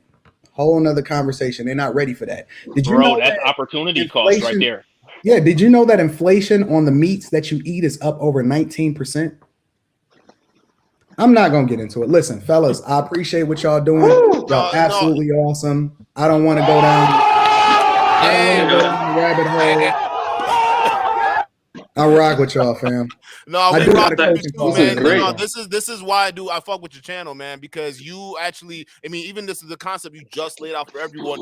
Literally, just to break it down for y'all, working backwards. That's literally all he broke down. Like, where do you want to be? Then work backwards to be able to get there. Some of y'all, when you start figuring that out, you start figuring out things that you end up missing and all these other circumstances around you that you need. And I don't see this conversation being had a lot, except for on your channel. I've seen a couple of smaller channels, but you definitely come at it with the experience. So I appreciate you coming out here and talking more about this, Anton. Real talk. And if you end up going into it on your channel, I'll definitely be watching on there.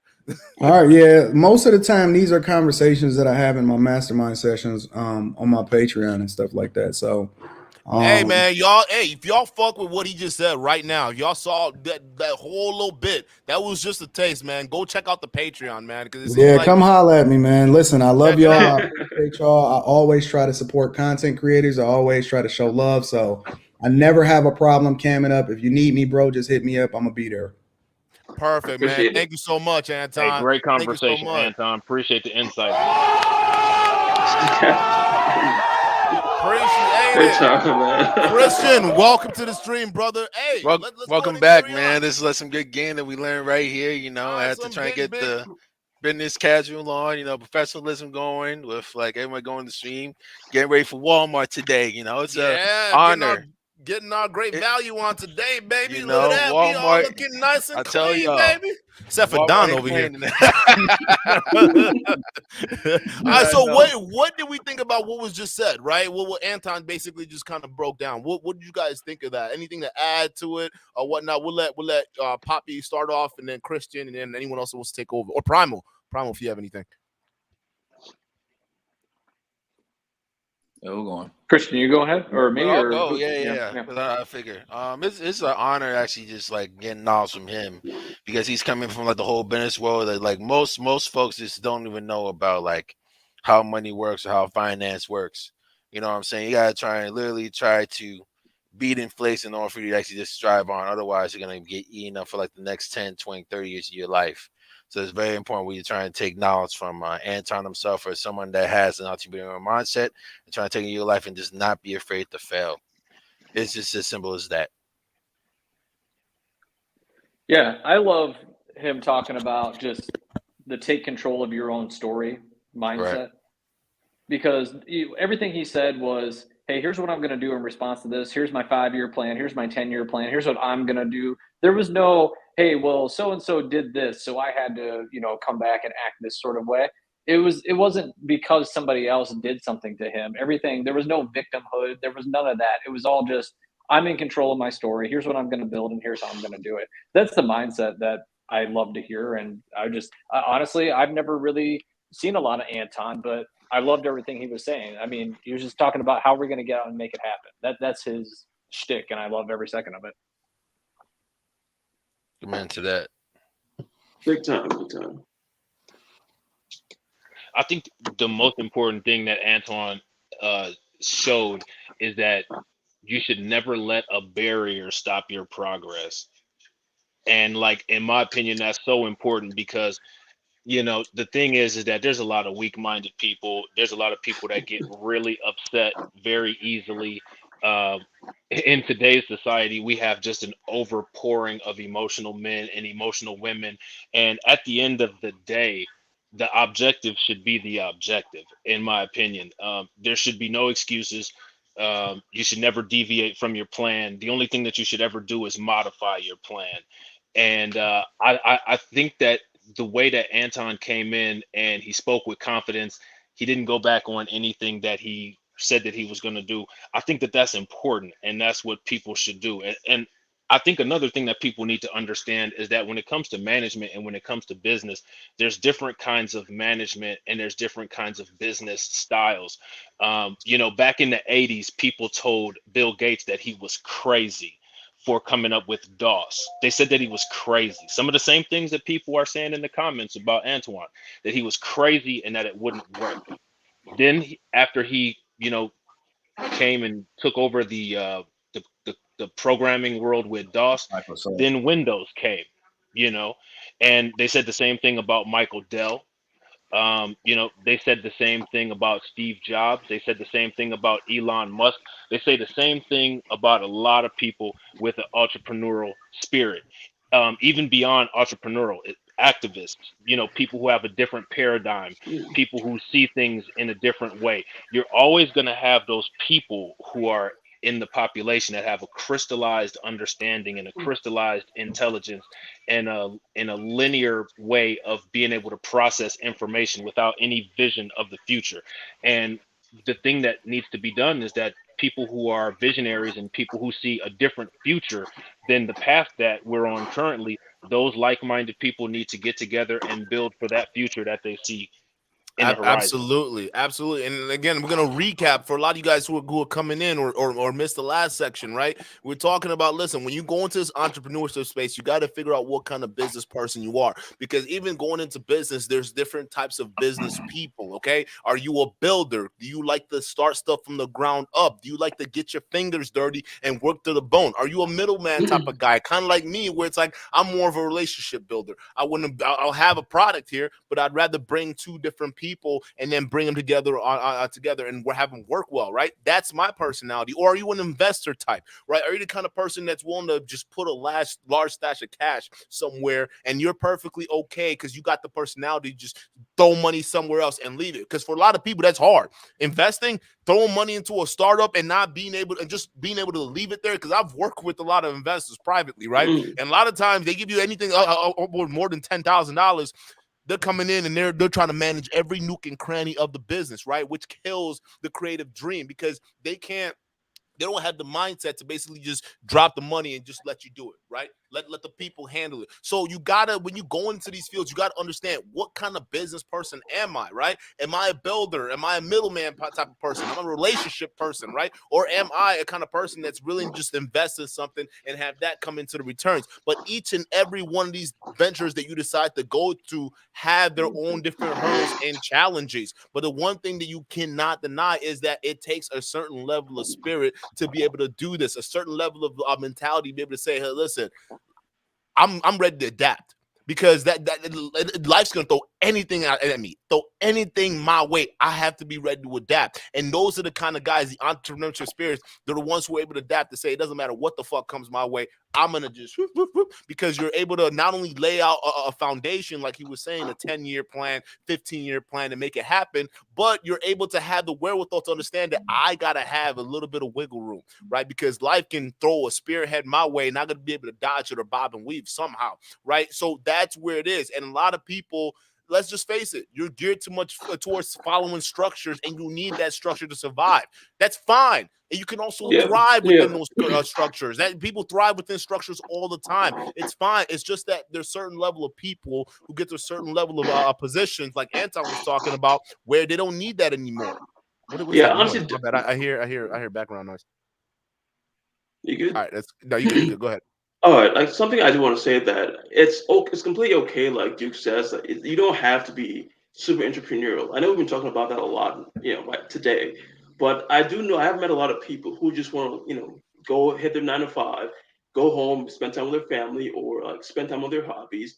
And it took me a while to really understand that there are people like that out there who don't really have that ambition or that I don't really call it ambition, because it's just that external entrepreneurial drive that makes you want to go outside and like kind of make, I guess, money, build something, whatever it is. Because there are people who are completely fine just going out, just make their money, and then their money supports their hobbies, their money supports their lifestyle, their money supports their family, and that's completely okay. And we're not trying to push this whole put pressure, because there are some young guys in the audience who feel, especially the guys who are closely hitting their 30s or maybe in their early 20s. I know that pressure is real.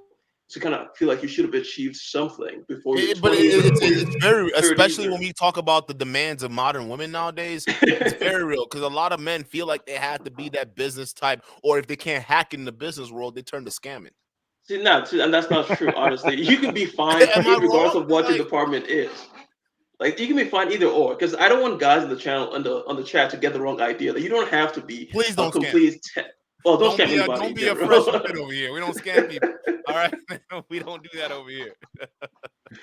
But regardless of what path you choose, the main thing is you gotta actually stick with it and actually push. Because if you're gonna be a 9 to 5 dude, you gotta make sure you get up there in the 9 to 5 ladder. Something actually I wanted to talk about is actually becoming an executive in a company. Unfortunately, it's kind of difficult to work your way up to an executive in a company just by just working hard. No, you kind of have to bring something really extra. But one way, because I've talked to a few executives. Let me just finish this real quick. Because the way I've seen that if you want to really shoot up the ladder and you like 9 to 5, but you do have to take a little bit of risk, is you have to be part of a startup. Yeah. If you're into whatever skill you have, just find a startup that you think is good, that you can actually kind of be a part of. So it's kind of like a 9 to 5, but not quite, because there's a little bit of risk involved in that. Be part of that startup. If that startup gets big or huge, perfect. Then you can easily go off that and then go back into your usual 9 to 5, and then you're going to be placed in a higher spot. Because if you're trying to climb the corporate ladder, it's not just a straight line upwards. No, you're going to have to do something like this. You're going to have to go zigzag from one company, get a better position in a different company, and then go back again and go back. And obviously, this is not the same company, but you guys get what I'm saying. Yeah. Right. No, let's hear from all the other guys, right? Primal, I know you've had some executive experience or sales executive experience. So going to that being, because we've got some guys with experiences in executive world, and I kind of want to turn this into a conversation about how guys can actually get to those various spots in life, especially these young guys, because how understand, because this is a relatively new concept in the manosphere. I don't think a lot of guys even talking about the different type of business personalities that exist out there. So I think for a lot of young men who do feel that pressure, who are watching this right now, or women who want to be able to make something out of themselves and be great, so we got to, let's talk about the different steps that they can take to go ahead and climb that ladder. If we go ahead and figure out that they're more tailored to working within structures, how can they go ahead and succeed? And Don touched upon that. Or if they're more apt to be entrepreneurs, entrepreneurs, how can they go ahead and succeed? So, Primal, you've had some experience in the executive world, or you currently are. Go ahead and break that down, what the kind of dynamic is. Let me get the super chat out of the way real quick. Mr. Todd, shout out to you. Thank you for the $5 super chat. Nothing works unless you do. Absolutely, bro. The second rule, or was it first law? No, it was the third law. All right. Every action has an equal opposite reaction, people. All right, but you got to basically act on it to get a reaction. So if you're looking to be successful, you need to basically take action. Action is the big thing. You mix 100% of the shots you don't take. CJLJ, welcome back. Listen, you've been missing. We were looking for you for a minute, girl. Anton's points were great for beginning conversations about financial literacy and economic growth. However, solution must be tailored towards the individual. Not sure 30-year mortgage versus 15 is ignorant. No, I see his points of where he's talking from, because where he's coming at it from, what that gentleman said, Spy D, that's something I would say. Right, as a banker, a former banker, that's something I would say to try to get you to buy the loan. Oh no, just stick over here. You'll save money over time. Yeah, sure. No. The way you really want to do it is save is like literally, man. It's listen. I see where you're coming from, CJOJ, and that could be another conversation for next week, Monday's show. But you got to understand, when you have all these different forces working against you, fees, and it even depends on the type of rates that you go with, because some of these rates you got to know if it's fixed or if it's variable. If it's variable, now you got to pay way closer attention to what's going on, right? And not even talking about like even lines of credit that are backed by your houses too, because at the tail end, when I left the banking world, Trump was raising the rates on those home equity line of credits, and those were actually getting harder and harder to sell. Which is, for those of you guys don't know, those HELOC loans are when you take out a loan against the equity in your house. And I would literally, bro, my department, we were slinging them bitches like hotcakes, right? And then Trump threatened to fucking raise the rates, and then people stopped coming in, and the rates did go up a couple percentage points, but it literally just tanked our whole market there, so people weren't coming in and take out these HELOCs. But all these things they definitely apply, and I think that yes, it's right for these beginning conversations, but we also need to be having more of these conversations, so when guys are looking to go into business of finance and to just business in general, you guys have these different world views to be able to help you guys, not this weird kind of mentality where you just think you're going to be an entrepreneur or do this and you're going to find success, because you're one step closer to failure, which isn't a bad thing, but you're setting yourself back in the end. So go ahead, Primal. Yeah, I guess it's a really interesting conversation, and I've had a lot of leadership positions in my lifetime, and I guess a big question is why do you want to lead? That's what you need to ask yourself, is like, if you're going to pursue being in an executive position or a leadership position, you have to ask yourself, is that really what you want? And I feel like a lot of times people will just do it because that's where you can make more money, or that's what you're told what you're supposed to do, or you get the title, or whatever. There's all these other reasons that people will pursue these next step in managerial and executive thing, because they think that's what they're supposed to do. But that's actually how we get a lot of really poor executives and poor leaders, is people just climb the ladder simply to climb the ladder. They don't actually feel passionate about leading people and moving towards a vision. So that's, I guess my take on it is, to be a good leader, you need to truly believe in what you're leading, and you need to have that vision, and you need to help drive people there. And also you need to be able to assess, are you that person? Because if you're not, that's okay. Find your role. Like, what do great coaches on great teams do? They find the players and they put them in the right positions. Like you can have an all-star athlete, whatever, but if you put him in the wrong position or her in the wrong position to play the game, then your team isn't going to do so well, right? So you have to be able to. It's like Antonio Brown, right? Then do so well, then linked up back with Brady in Super Bowl. Yeah. Another thing is that example that Primal just used is interesting, because like in these spaces, for whatever reason, it seems like the only movie that people have ever watched is Matrix. So they go to these Matrix analogies as far as red pill and blue pill and all of this different kind of stuff. But he brought up the good analogy of a coach, and you got to ask yourself, in the situation of the Nebuchadnezzar, who was the coach? Because it was Morpheus who put together all of the people. Yes. Now, another thing that the Matrix shows, in my opinion, is that people's understanding of this concept is just completely misconstrued. All right. So when it comes to the Matrix, the reason why all of that happened is that Morpheus undeniably believed it, and even the Oracle said it in the movie. He undeniably believed that Neo was the one, even after Neo got the information where he thought he wasn't the one. And it was his belief in his mission that allowed him to go as far as they did.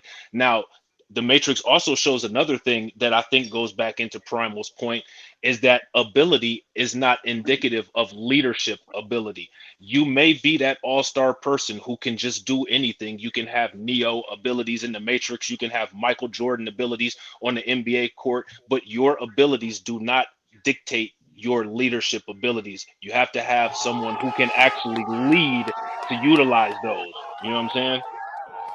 Oh, Yes. I 100% agree, man. That's well put. Well freaking put. Go ahead, Primo. Seemed like you wanted to add to that. Yeah, just the best leaders are not the best people at doing the job. You don't have to be the best at a job to be a great leader. You need to be able to, and this is important for everybody, you need to be able to understand what your role within the team is, and then you need to embrace your role and play it. Yeah, maybe you didn't want to be the guard, you didn't want to be the offensive tackle, but damn it, you were really good at it, and the coach put you there, and then your team went to the Super Bowl and you won, right? So is that better? Or is it better to be the quarterback on the team that didn't get anywhere? Absolutely. No, and it all becomes down to you being willing to be a team player.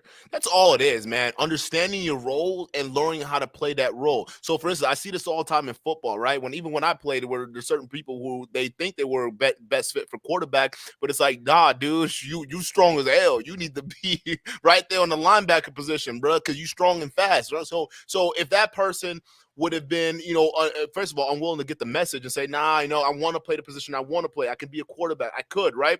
Well, you also got to be able to listen, because the captain of the team, the coach, the person who's putting everything together sees something in you that you don't necessarily see in yourself. So they're saying, hey, you can do better in this position. And if you're willing to listen and accept the change, right, be able to adapt, knowing that life, it's not going to be always going to be a straight arrow, but I'm willing to adapt to play a position. You realize that, oh shit, you may make all-state linebacker. You never know. You might be the most successful at that position, but you never know if you didn't try, if you didn't even take the time to listen. And that's the thing. You got to be able to be willing to be a team player when it comes to this stuff too as well. So now going into it, right? Because let's dive into it more. So we talked about guys being in the executive, right? Being able to move up in the world, right? And we know a lot of people right now, they're employees and they're trying to figure out, okay, well, how can I be this high value executive, man? Because it seems like, first of all, y'all saying it's hard for me to get up there and I don't know how to get it. So how can I, right? And Primal brought up a really good point. And one of the best ways to do it is a lateral movement, jumping from one company and laterally moving up to a different position or a slightly higher position in another company, right? But another method that he didn't mention, but it's absolutely important, and we talk about this all the time on this channel, is people skills. You ever notice where like a company can hire a new person on board, right? And that person can instantly just rise through the ranks like that, right? Because that person understands how to build relationships with the right people. And a lot of times it's not about how hard you work. It's about who you know and the right kind of palms you can grease, right? That's what it is. So not in like a corrupt, weird way. In a way, it does kind of look like that. But the strongest relationships, if you come in, or the person who knows how to build strong relationships, they'll move up in the ranks faster, because that's what it is. You're in the business of people. If executive team, right? I know people where they got pulled up to work in one of these executives training programs, right? Where they move you up and then they train you so they can put you a higher level in the company, right? And you got to apply to be in these certain level positions. But sometimes these guys come in and handpick certain people, right? And they handpick certain people either based on the relationship, past relationships, or how well that person fits in with that particular group or what they want, right? So you got to be able to understand that being able to build people skills and relationship skills to be able to work with people, that's an invaluable skill that's going to help you move up towards the rank, especially if you're coming in and trying to be that executive type of person. Primal or Christian or Don, anything to add to that? I could say this, with just like with school and like work, because I know work is like a bunch of gray in between, where school is basically teaching you if you go like straight route, if you like have all these A's, B's, and C's or whatever level it is, it's basically going to dictate your success in the long term. In the real world, it doesn't always work that much. So this is why it's always very important just to embrace as much failure as you can, and always try to work in communication every single time, so that you'll be able to try and develop like every single skill that you can, So you'll be able to adjust like whatever the real world goes in. Whether you want to be in an executive position or whether you want to be in like an entrepreneur position, and also you want to take note of the politics as well when it comes to either school or work. Also, you have to understand the mindset of the company. You got to understand the mindsets of the CEOs if you want to try and ascend to a certain level of that company. If you choose to ascend a certain level, but if you're dealing with like a CEO that's going to definitely treat you like shit over a number of years, it just ain't worth being there. Or if you're in like a school position where I was, where you have like some professors come by and they willing to help you, but they don't have that much assistance to actually try to help you get by, and they actually just make some couple mistakes, but they never really wanted you there, then why fucking be there, right? Makes no That's right. damn sense. So you have to try and find like what works for you. You have to try and develop yourself and try and develop as much tools in your niche as possible in order to try and elevate to a life that you want to have at the end of the day. Uh, yeah, no, that's absolutely facts. There was another question that I had based off what you said that it ties closely to what Primal says, but we'll touch up on that after the super chat real quick. AN, thank you for the $5 super chat. Oh, this is a good one. No, we're not giving actual investment advice here, okay? But I want to be able to get drop some knowledge over here so you can take with you. But AN, I appreciate the super chat. Thank you so much. Late to the live. Can you give financial advice for non-entrepreneurs to keep? I have career plans for the military and a high school educator. I'm gonna give you this. The best advice I can give you right now, financially speaking, that any one of you guys who are not entrepreneurs that need to take right now is cash flow. Learn how to manage your cash flow, baby. Understand how your money comes in and understand how your money comes out. Once you understand how to control that, once you get a good grasp of how your money flows in, right? The different sources, whether it's your full-time job, part-time job, side gig, whatever it is, right? Understand where it's coming from. To understand your outflow, all right? Because when you get this basic concept, it's actually going to be the one concept you'll take towards business, and it's going to save your life in business a lot because cash flow, when it comes to business, is key, right? And here's the thing. Think about it like this, and I said this in the live stream. Your cash flow is like your business or your life, right? Is like your engine, right? You're moving through, right? Your personal life, you got to pay your bills and whatnot. You got to go work. And the money that you get is kind of like the fuel for that engine, all right? If the fuel stops going in, guess what? Everything seizes up, everything locks up, and you're dead in the fucking water, right? If we're looking at businesses absolutely have to rely on cash flow. There's some businesses right now that are startups and they're running on debt. They got no freaking debt whatsoever. But as long as they got that venture capital money flowing through or they got that investment money flowing through, they can keep that business alive and running for virtually forever as long as the money keeps pouring in. So these businesses are going to be successful, especially in this new age. You got to understand the concept of cash flow from a personal level. You have to beat that down to a family level, to a business level. That's the one advice I would say would save your life. It's definitely saved my life. Go ahead. Anyone else that want to answer this question? I can speak on the military piece a little bit because I've lived that life, and I'm not sure if you're just looking to start, if you've been in, if where you are along that journey, but the military is an excellent opportunity to minimize your expenses for your living expenses. So you should be taking every advantage of that you can. You should be able to take that money that they give you to pay for your house and food and all the other things that come with that, and you should be able to invest that into proper places. So take that very good opportunity they're giving you to absolutely minimize your living expenses and to use that as a vehicle to drive your future forward. That would be my advice to you. This is my last point because I got to hop off in a little bit. But I think the best thing that's helped me financially is to actually track, like what you said, Duke, your incomes. Whether you have a statement, a bank statement, I know some people avoid looking at their bank statements or something like that. Always make sure you know how much you're spending and how much you're getting in, because that's probably the most basic advice I could probably give anybody. Because once you start to know how much you're spending, you can start knowing where you can cut and how you can save. Personally, I just think it's better to always invest than save, whether it's in a company, stocks, yourself, whatever.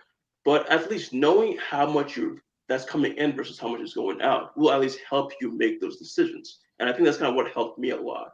Going back to the point about people skills, I do think that people skills aren't going to compensate for skill. If you don't have the skill to be in a position, doesn't matter how charismatic you are, you're not going to get that position. But if you do have the skills to be in that position, I do think that if you learn to be a little bit more charismatic, to know the right people, to know the right connections, that will give you a little bit of an extra boost. And I actually have this book behind me. This is this How to Win Friends and Influence People by Dale Carnegie. I've read this maybe like, I don't know, 6 times right now. I just still have these little things on it for like important parts. I do refer back to every now and then. Like if you guys can get that book and actually, go through it, it really gives you a lot of information how to like kind of be a little bit more charismatic as a male or female. So that's kind of my last 2 cents on that. Here's where I push back, because I've had some people who are mad charismatic as hell, but they're terrible leaders, and they've been in positions of corporate power for a while. I know a lot of that, and I think it's going to end poorly. And they're not necessarily. If the relationship's great that they have, a lot of times these guys will back them up no matter what. If you got them, you got them. That's what it is. Here's the thing: once you get tight with these guys, then you get personal. Then you get with their families. A lot of secrets get out. And you just locked in. Listen, man, I've been in these positions. I know. So sometimes when you're in there, you're locked in there. And that's why a lot of times these middle management or upper management guys, they stagnate. They get into a period of stagnation because they know ain't shit gonna happen to them. But that's most corporate organizations. That's most corporate organizations. If you're in a corrupt organization, period, you're not going to go far if you're not part of the people who are like making the rules and making the laws. Not only that. So even my brother though, before he got his job, when he was working with Ford, right? Yeah. Like as soon as he was able to graduate, like it was tough trying to find a job to lock down. But thank goodness he had his frat, because his frat was able to connect him to that particular position. So again, it's part of the whole relationship kind of dynamic. Oh yeah. It was because, and even guys who graduated around in his same class, the School of Business, right? The same class, people who graduated with him couldn't even find jobs. They were asking him like, "Yo, can you hook me up? Like I need help." He's like, "Yo, they just like I barely got my foot in the door in this motherfucker. Like I can't help you." But that's it. So when you come down to it, this whole merit-based thing, it's just we got to open the eyes for a lot of you youngsters out there too as well, or guys who are going into the corporate world or deciding to thinking about making a bones in the corporate world. You got to realize how important and business relationships are. All right, it doesn't. Listen, you could be the worst person in the world, but if you know how to move people around you very well, people will give you a lot more leeway. So I agree with what you're saying, Don. It's just if you're in a corrupt environment, then there's most corporate environments are pretty corrupt. But no, I feel what you're saying, man. It's absolutely right. Absolutely right. You guys got to learn the game of people. There's a reason why we preach this stuff, right? People skills, learning people is very, very important, because it doesn't matter what else. If you were to lose everything today, if you understand how to talk to people, to move people around you, you'll have whatever you have back tomorrow. It's just how it is. Poppy, you want to add to it? Hey, Don, if you got to head out, you got to head out, bro. Yeah, I'm bouncing right now. No problem. I'll be on next time. Peace. Yeah, boy. I'm loving the stream. Y'all still want to react to that video? Because I wanted to. Anton kind of came up and kind of broke it down. So I mean, we can still react to it. Let me know in the chat if you guys want to react to that live video. Put a 1 if it's a yes, you want to react to the video. Put a 2 if you don't really want to, and we can finish out and close out. But let me know if you want to react to the live stream of Anton Daniels, and you guys want to see what Kevin Samuel said, and then we can kind of go off of that tangent. Let me know. Give me a 1 in the comment section if you guys want us to do that. Otherwise, we're gonna continue with this and then kind of cut the stream off. But go ahead. Yeah, like I'm loving the stream today because it's about business, and a lot of people need to hear it. I mean, you're not teaching a business class, but at least giving you a small insight what's going on, what happened to them boys, the Lapeef network, which is pretty messed up. They love the channel. I don't know how many followers they got, but I'm pretty sure they got a pretty strong following. They were getting close to 100,000. Close to 100,000. That's a lot of people just to lose it. But I heard they got it back. Is that true? Yep. They got the channel back? I think that's what Anton said when he came up here. Well, that's good, man. No, yeah, okay. No. I wasn't 100% sure. I just heard it. I don't know if it was true or not. It looks like there's an overwhelming interest in reviewing that live stream. God damn! Oh shit! All right, hey, the status. This is gonna be fun. Hey, y'all go ahead and review it. I gotta hop though. My dogs are getting all rowdy, so I'm gonna take them out. But I'll catch up with you later. Man, if you gotta hop back on. Primal, we'll see you. We'll see you. Appreciate brother. y'all. Thank you so appreciate you. I'll catch you all a little bit later. Primal. All right. Hey, let's go ahead and get to this. Hey, we'll give you guys what you want. Let's go ahead and react to us, okay? So, because this stream right here, this is where I had some disagreements with Kevin Samuels. But you know, it's fair. We can. I think we can have. Hang on one second. I think we have disagreements here in this manosphere. I think it's what keeps us strong. Be able to have different opinions here and there, right? And here's where you know, we had our disagreements, but we'll pay attention to what was said, so you guys can kind of give a little context to what we were talking about between the different mentalities between guys like Anton Daniels, and then we talk about lead attorney and Kevin Samuels. So let me see if I can scroll to the piece where Kevin Samuels, or just before Kevin Samuels pops on. All right, here we go. And then let me know if the audio is good, people. C student says tweet sent in support of Lapeef Network. Duke, you mind you turn up a bit? TLA. All right, look who we got in the Yeah. back. We got the Godfather himself. Can you hear it? Yeah, I get it just fine. All right, perfect. Kevin Samuels, how are you doing, Kev? I am well. What's going on? Kev? Hey, I came in right at the time I wanted to come in on, and this may sting a little bit. Now, to be fair, he did say before he delivered the news, this may sting a little bit. All right, so let's just keep that in mind. Let me go ahead and I can probably speed this up a little bit too, so we can. Oh no, that's slowing it down. Copyright strikes. Right, get them copyrights, right? Hey, lead attorney wouldn't do that. You know, I don't think he cares. I know lead attorney's cool, man. He ain't gonna do that. But if he does, hey, bro, we have to get on you, lead. We gonna have to get on you with some fresh and fit nonsense, brother. Time I start looking at Black content on YouTube, for the very first conversation Anthony Brian Logan, and man had, I came in the door already understanding YouTube, why it existed, and how to use it from a Google standpoint, from an advertising and marketing standpoint, from a building campaign standpoint, SEM, SEO, pay-per-click, banner advertising. And here's a real spill.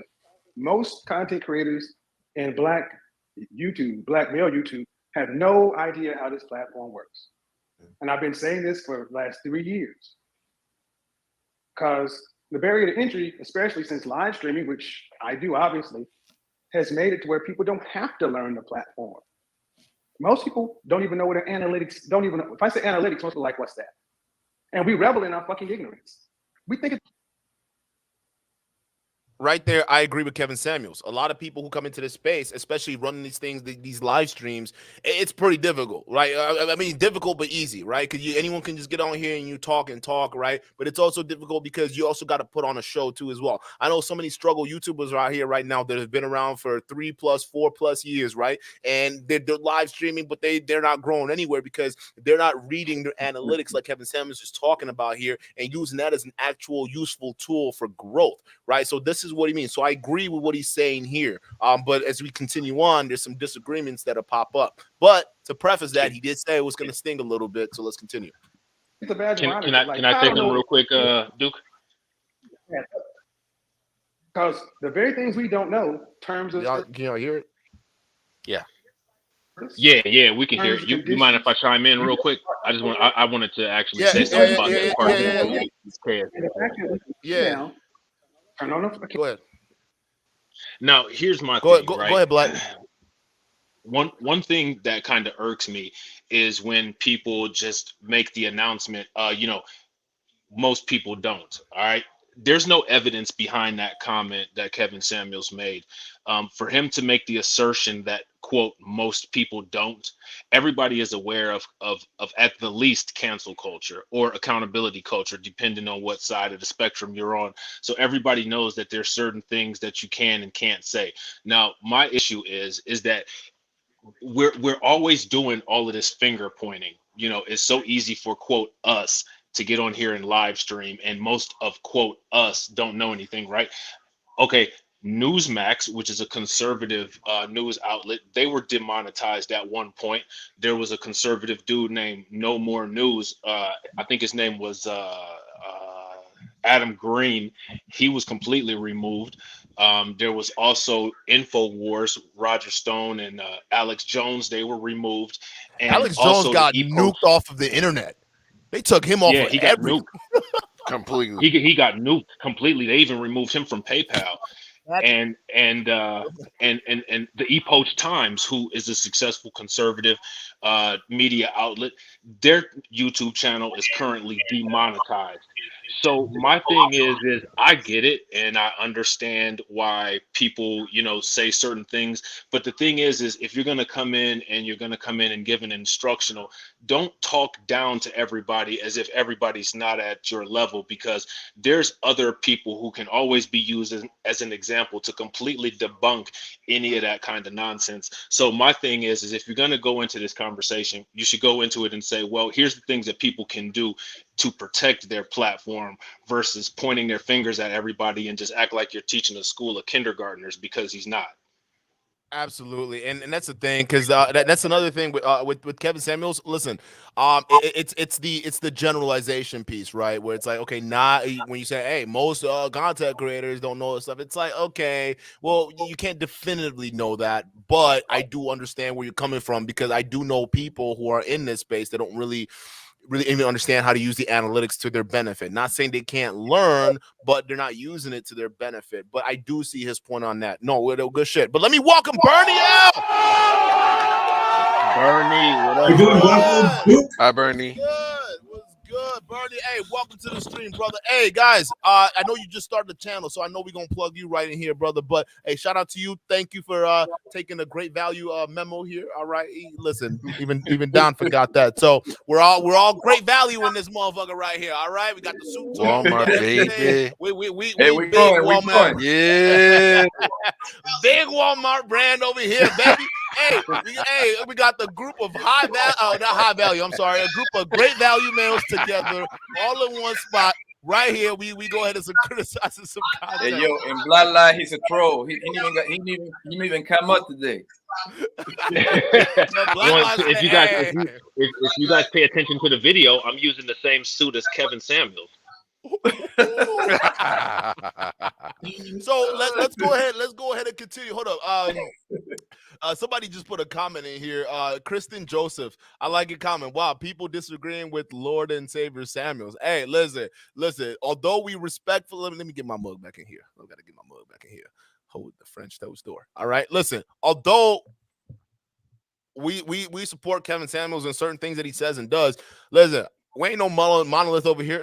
Like, ain't no monolith over here. Listen, I got my disagreements. I'm going to make sure they're going to be known. We're going to be respectful about it, but I make sure it's going to be known. But I think that also adds diversity into this space, because you are right. What you see in this manosphere space is people kind of tone the line and everyone just kind of, saying the same thing or being in one group, right? We don't typically like to do that. Listen, I've always been a person that speak my mind, and, it's one of those things where if there's some disagreements out there, it just has to be mentioned so people can get another side to it, right? And I think that's very guys, important. I got to dip on out. Family call me. All right, you guys. I do think.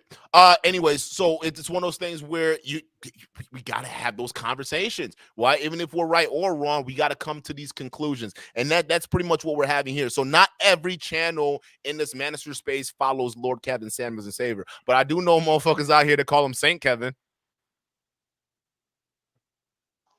You know what I'm talking about. I think that's pretty beta if you ask me, dog. No, listen. Ain't nobody weird. Actually, very weird. It's so weird. The most cringiest thing I've ever seen, bro. I was watching that live when he said, "I'm like, nigga, what did you say?" Saying what, nigga? Hey, I don't even think he will call himself that. What you talking about, dog? So let's go ahead and keep playing. Camera or a smartphone and talk to an audience. We treat this like it's a community watering hole instead of a fucking business that was purchased for a real reason. And then shit like this comes along. Because what happens is the things that have happened around YouTube and other sectors find themselves over here. And it's like, we're all like, what the hell's going on? Well, this has happened before. And one of the biggest gaps, I think the biggest opportunity, is for people to sit down and really ask, do I understand the platform, not how to make and not content, not the audience, the platform. Shout out to Alpha Male Strategies. When he first came through, he took a very firm look at his analytics and understood this, if I start throwing out terms like click-through rates and engagement and demographics and this and that, those are the details. So, like, and I'm going to guess when the video got you guys taken down. Do you guys think it was the computer system, the algorithm that caught it, or do you think somebody who just reported it? I think it was somebody that reported it. Yeah, I think so. That's the only way it can happen. And but we talk about it like the algorithm and YouTube is all knowing. YouTube doesn't have enough people to watch the billions of hours of content. So people came along and in denial. They did something that they knew was going to get, knew that would put your channel in jeopardy. And was the video taken down or was it made private? The whole channel was taken down. No. The video in question, where they came and did. Just that part was edited. I would say that behind the scenes as content creators, the things we need to start talking about, because this is always my pet peeve, and I just keep my mouth shut. I really don't understand why people treat YouTube like it's just what they want it to be. It's not that. This is a multi-billion-dollar platform. And it's the most. If you made YouTube standalone, it would be more valuable than Comcast, Disney, or Netflix. And we really need to learn this shit. Because, I think I heard you about building your own platform. $500,000, it's not cut it. I mean, people are building platforms left and right, and and we're not. And the thing is, it will be better to just learn the system, learn the matrix, and deal with the matrix as it is. Kevin, because Kevin, the person you're talking to is not a system type of guy. Kevin, this is where my disagreement came in. Lord, when I was hearing this, I'm like, Kevin, I was screaming through the goddamn rooftops because I'm like, Kevin Samuels, you are a system-based guy. All right, you're an executive-based individual. You thrive in executives in systems, right? You build well in systems. You're talking to a guy who doesn't necessarily come from that world. He's more of a risk taker. He's more of an entrepreneur. So this dude, what are you talking about, $500,000? Okay, that's nothing for him. He's got cash to burn. He's going to be able to do that anyways, right? It's all about the vision and the heart at the end of the day, right? And this man, he not only saying this here, but Black, you also talked about, touch upon this too, about the mentality and the spirit. That's what we're seeing. So Kevin Samuels, I have to respectfully disagree, bro, because yeah, learning the platform, I understand where you're coming from, but then again, what are we learning? We're learning terms and conditions that can change like that. That makes no sense. Well, the brother just got his channel. Go ahead. No, I was just gonna say, well, you guys just heard in real time your red pill God say to work within the matrix, word for word. I mean, word for word, right? You red pill. The purpose of the red pill, if you believe in that whole ideology, is not to work within the matrix. The red pill is to understand that a matrix exists and then to destroy it. So again, here's these conflicting messages. But he never claimed to be red pill, though.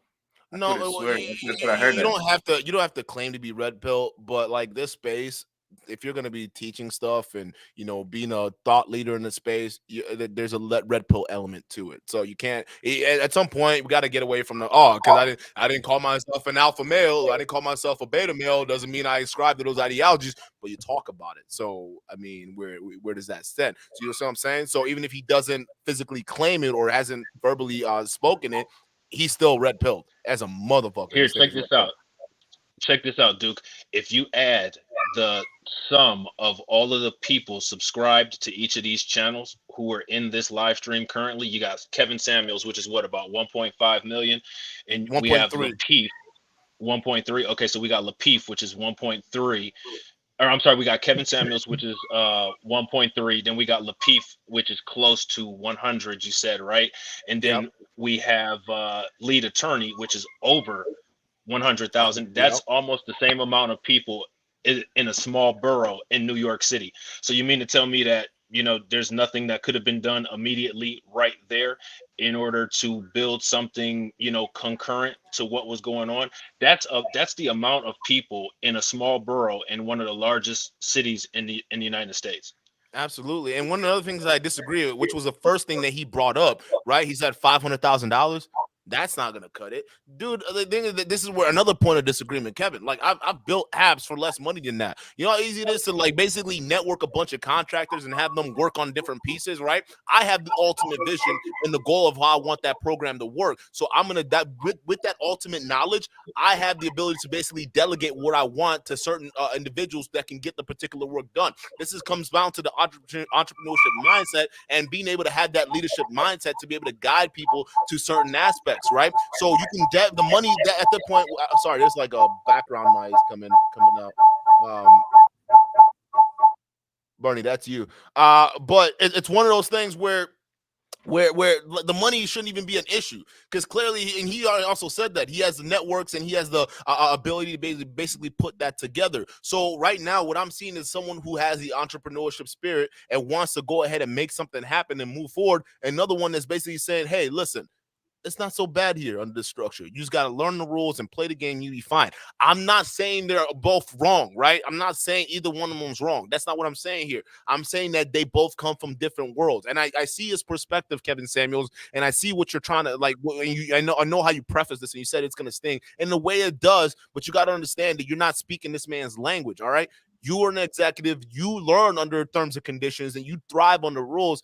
This man doesn't. He just got his channel banned, man, and he's feeling something. So it's a little bit of a different dynamic, if anything else, if you ask me. Right, absolutely, dude. And the thing is when it there's a little bit of echo. I'm not sure where that's coming from. I'm gonna mute myself here. Let me just make sure. But go ahead. All I was gonna say was that. You know what? Wait a minute. Why is it doing that? It's coming from me, but I only have one mic source. You know what? I'm gonna drop out and come back in. All right, do your thing. We'll keep playing. Go ahead. Yeah. Oh, go ahead, Bernie. I wanted to say that on the movie The Matrix, it was written by director Greg Gilser.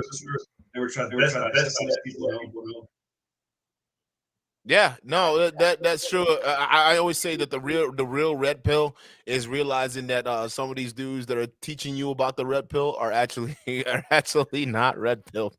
It's like popping the pill and realizing, oh shit, my master's a fraud. Oh man, it's like, because you see this with these fresh and fit guys, man, the Donnie boys of the world, right? And you see, because some of them, like we talked about finance a little bit, right? We didn't go well in depth, but it seems like that's a topic y'all really want to get into, so we can have a different conversation about that. But we see these guys that talk about crypto, they talk about, making money and all that stuff like that, and you're not realizing the risk that comes in those certain aspects too as well, man. Y'all don't understand the crypto world like y'all think you do, and these dudes who are selling you this stuff, they don't understand the crypto world like they think they do. It's just about selling you things, man. So that's the thing. But I'm getting back to it. Yeah, the Matrix is realizing that, hey, man, some of the people that are telling me some of this shit, they probably capping. That's what it is. Like, they probably capping. Go ahead, Black. Can you guys hear me now? All good. Okay, cool. Yeah, what I was gonna say was that when it comes to that whole work within the system thing, it like what I just don't understand. Like, in my opinion, as someone who's older and already established, if working within the system is what your specialty is, then in my opinion, that's where you should lend your advice. If somebody is doing something that's completely different to your program or how you built your success, you should never cut them down. Like, Kevin Samuels always talks about history. Like, one thing that Kevin Samuels does is he likes to talk about all of these great things that people in America did. He talks about how this country was built and this, that, and the other, right? Well, if I'm looking at Anton Daniels, what I'm looking at is somebody who would make money after the Prohibition era, someone who was running alcohol before the United States saw a value for alcohol and then made it legal, or someone who, during these times currently selling weed, and the government didn't see any value in marijuana until currently, and now marijuana is a multi-million-dollar business. We live in an environment that constantly changes. There's constantly new needs. There's constantly new desires. And for someone to just assume that someone needs to follow the same business model as them, in my opinion, is controlling. It's not really using a lot of vision, and it's naive.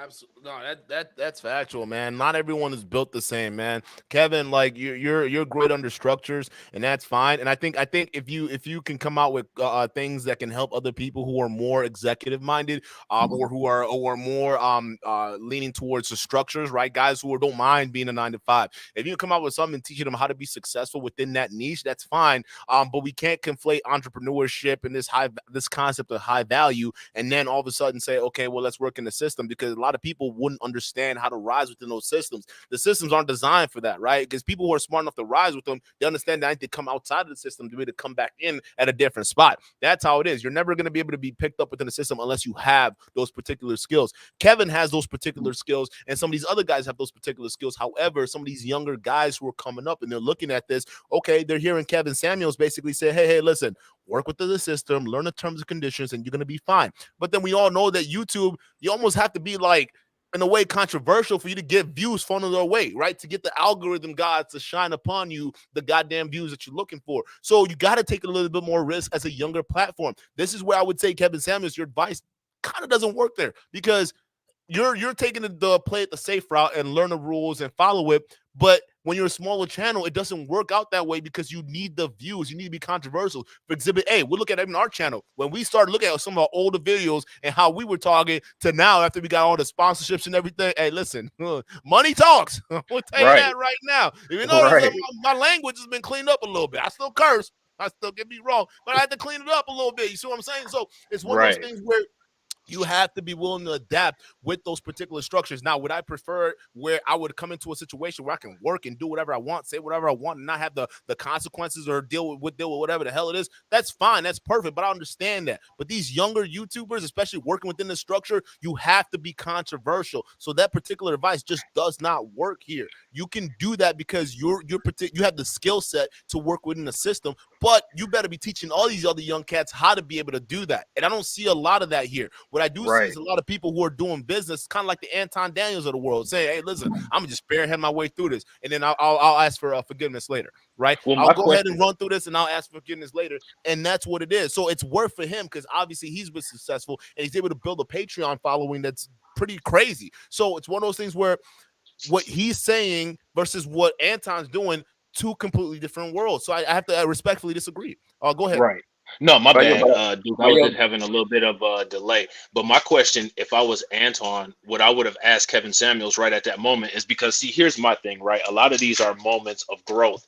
And my thing is, it doesn't matter if someone is a Goliath, if they have 1.3 million subscribers and you only have the amount that you have. If you have a dream, then you believe in that dream the same way you believe in your heartbeat. And I don't care who you are or what you have. If you're questioning me, I'm going to tell you exactly why I'm right. And my question that I would have hammered Kevin Samuels with right at that very moment is, what made you change your paradigm from candles, cologne, and male advice to call-ins with women?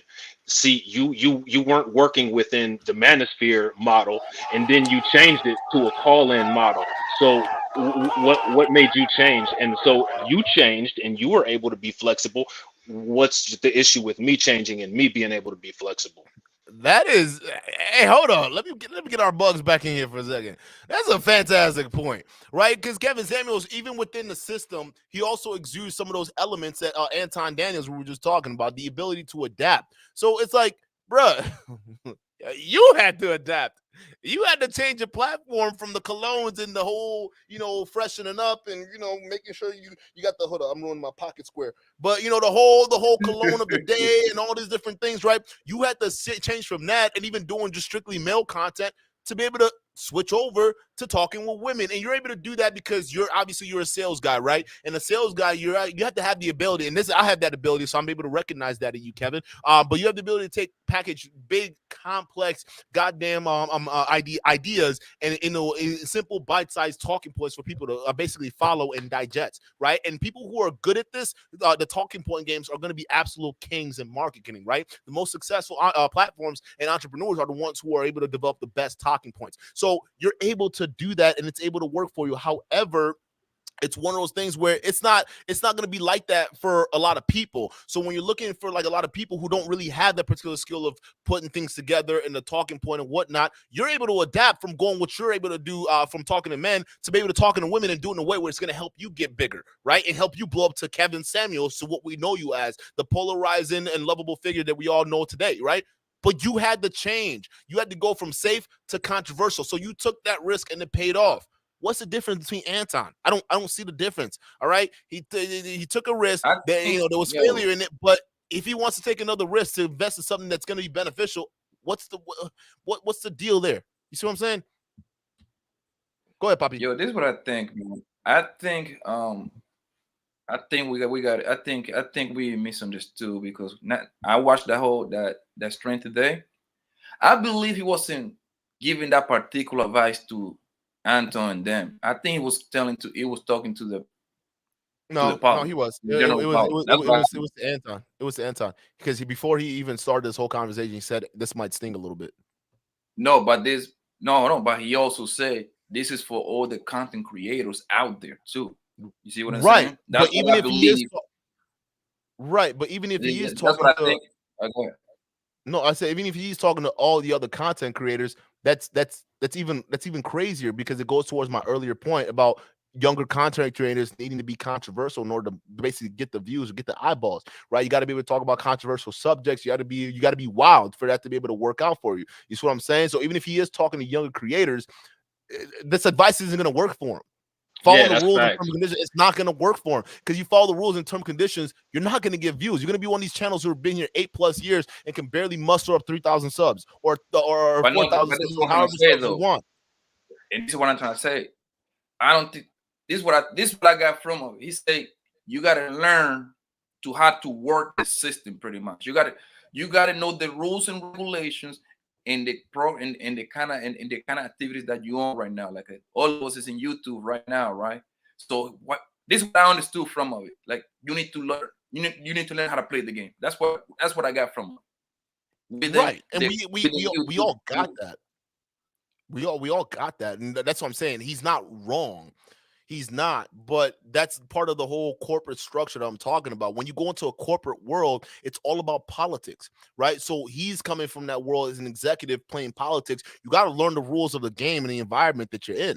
So I understand that world because I play politics. I understand that, right? I wouldn't even be successful if I didn't learn how to play office politics, right? And some of you guys who've been fired from a job out there, who've not been able to move up, or you've seen other people come in and get better positions than you have, is because of office politics. There's some people that come into these situations that know how to play those games better than the average guys. That's what it is. And Kevin Samuels knows how to play those politics, utilizing the rules to his advantage. However, go back to your point, Poppy, if he's actually going to be talking about young creators, that advice doesn't work. I would tell you that because it didn't work for us, and we blew up. It took us 4 months to get to where we are, and we're still growing at an exponential rate. So it's one of those things where I didn't take that advice. I had to be controversial as hell to be able to get to where we are, to be able to get further. So that advice didn't work for a small creator coming up. It's not going to work for other small creators coming up right now, because I tell you this, you follow the rules, you roll within the platform, you're not going to, because you're playing it safe. And that's the riskiest and craziest thing you can ever do, is to play it safe. It works for some people. But it's just not going to work for it safe, though.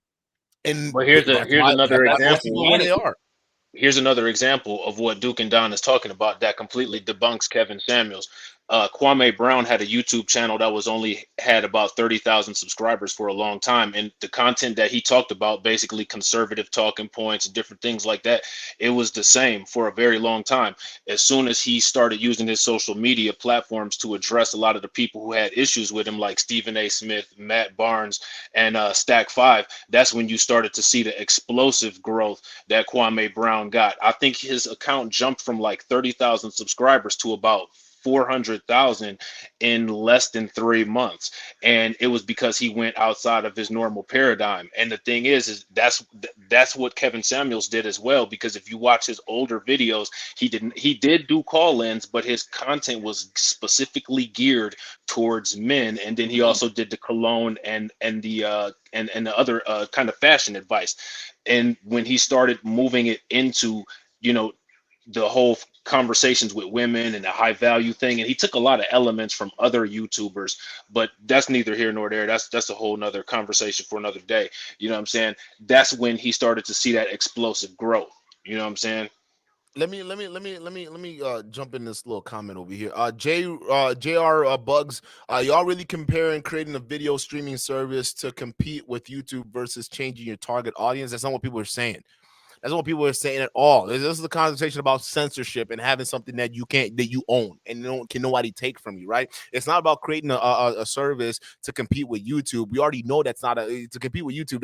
That's insane. All right, they're long entrenched and they're very well established. So it's not going to work out. They're gonna snap you up and buy you out, or they're just gonna crush you. And whatever unique product you bring to the market, it's done, right? What we're talking about is having something that we can call ours, where it like a backup. It's not comparing apples to apples because that's not going to work. We're not going to beat YouTube, but it's having something that we own, something that's a backup, something that creators here that have for us, built by us, for y'all to enjoy on pure unadulterated content. You see what I'm saying? So that's what this is all about. And right now we're in an environment where content creators get shut off like that, and the censorship is ever going crazy. So that's what this conversation is about. When you make a comment like this, it just devalues what the conversation, because it's not that simple. It's not competing with YouTube versus changing your target audience. You can change your target audience however many ways you want. First of all, on YouTube, it's not you choose your target audience by niching. That's what it is. It's not like you can specifically go in, unless you're running ads, you can specifically go in and say, I want my video shown to these particular people. It doesn't work like that on YouTube. You make a video, you post it, right? If you have the right tag in and whatever, it's going to promote your video based off of whoever's more likely to see it. That's what it is. So you can't even target your audience. You're talking about Facebook and another platform. That doesn't work. We're talking about being able to figure out how to skirt the prisons of what you call it, censorship. That's what this is all about. So taking your target audience, that's not going to help in this case, because you just heard it. Their video got reported by people.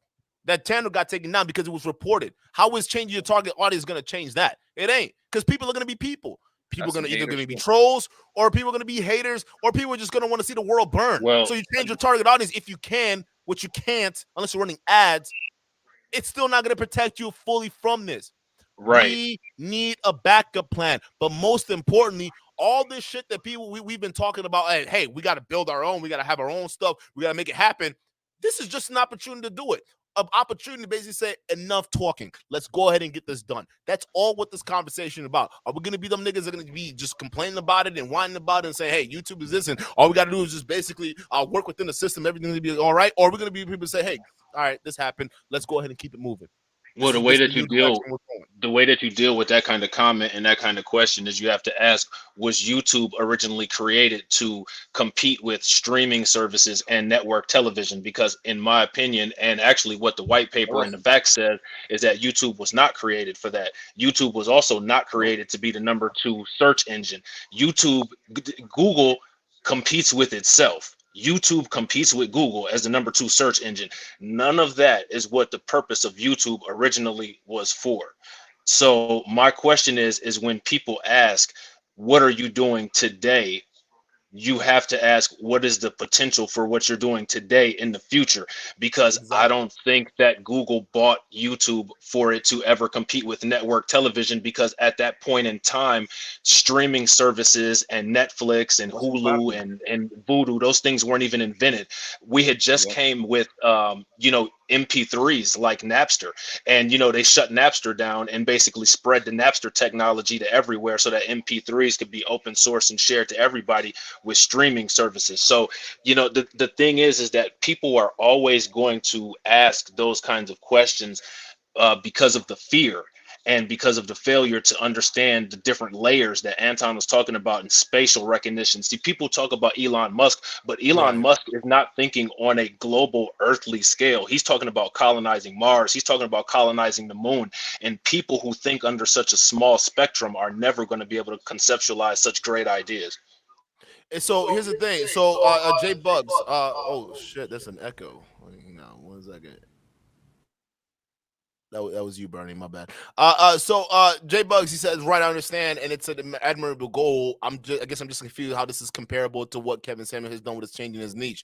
No, how this is comparable is because we're talking about, okay, well, this is a situation where a guy is giving advice. With Kevin Samuel's giving advice to someone who's lost his channel about learning the algorithms, learning the platforms that you're on, right? Understanding the system that you're in, right? Okay, fine. Kevin Samuel was able to understand the system that he was in to be able to say, hey, what I'm doing initially right now with the perfumes and the cologne and talking to guys, it's not bringing the kind of growth that I want. And keep in mind, this is an executive-minded kind of individual, right? And we've made this known earlier in this stream and throughout this entire stream. Kevin Samuel's an executive type. And with executive types, they do great jobs in working and thriving within systems. So he's able to utilize that to be able to become successful on this particular platform, but he was able to change and flip and adapt, right? And that is those elements of changing and adapting within that system. Those are also similar entrepreneurship elements too as well that you recognize, right? The people skills, the elements to be able to do that, right? So that's there, and he's able to adapt that to change his platform for growth. But then we're looking at someone else who's saying, okay, well, I'm doing this, and we got shut down because these dumb trolls wanted to go ahead and screw us up. I'm not saying we're going to get rid of this platform, but I need to have something that's mine so nobody's taking my cut. I need to adapt and change. The concept that's common right here, it's adaptation and change, all right? One person is looking to adapt and change it a different way, and another one's saying, no, just stick to where you have it, and we're just making those comparisons. It's like, hey, you're allowed to do this on a certain, although it's not to the same level, that change element is still there.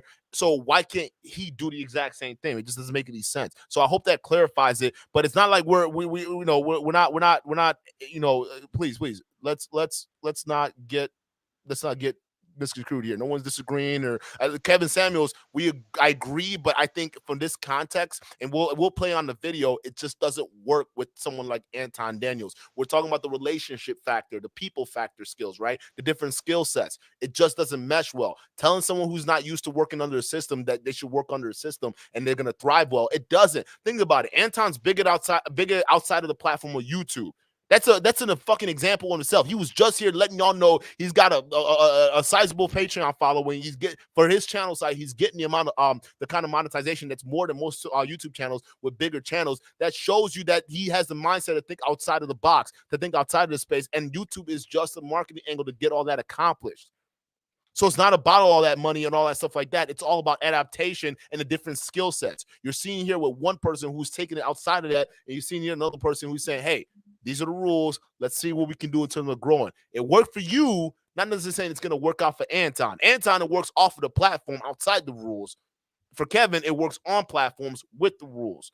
Different kind of dynamics. The advice has to be tailored better. That's all we're saying. Yeah, I don't think it's I don't think it's a target audience change. Antoine didn't say anything about wanting to change his audience. What we're talking about is a paradigm shift. Just because you change your paradigm or you change your business model, that doesn't necessarily mean that you're changing your audience. What it means is that you're repackaging or repurposing what you're doing.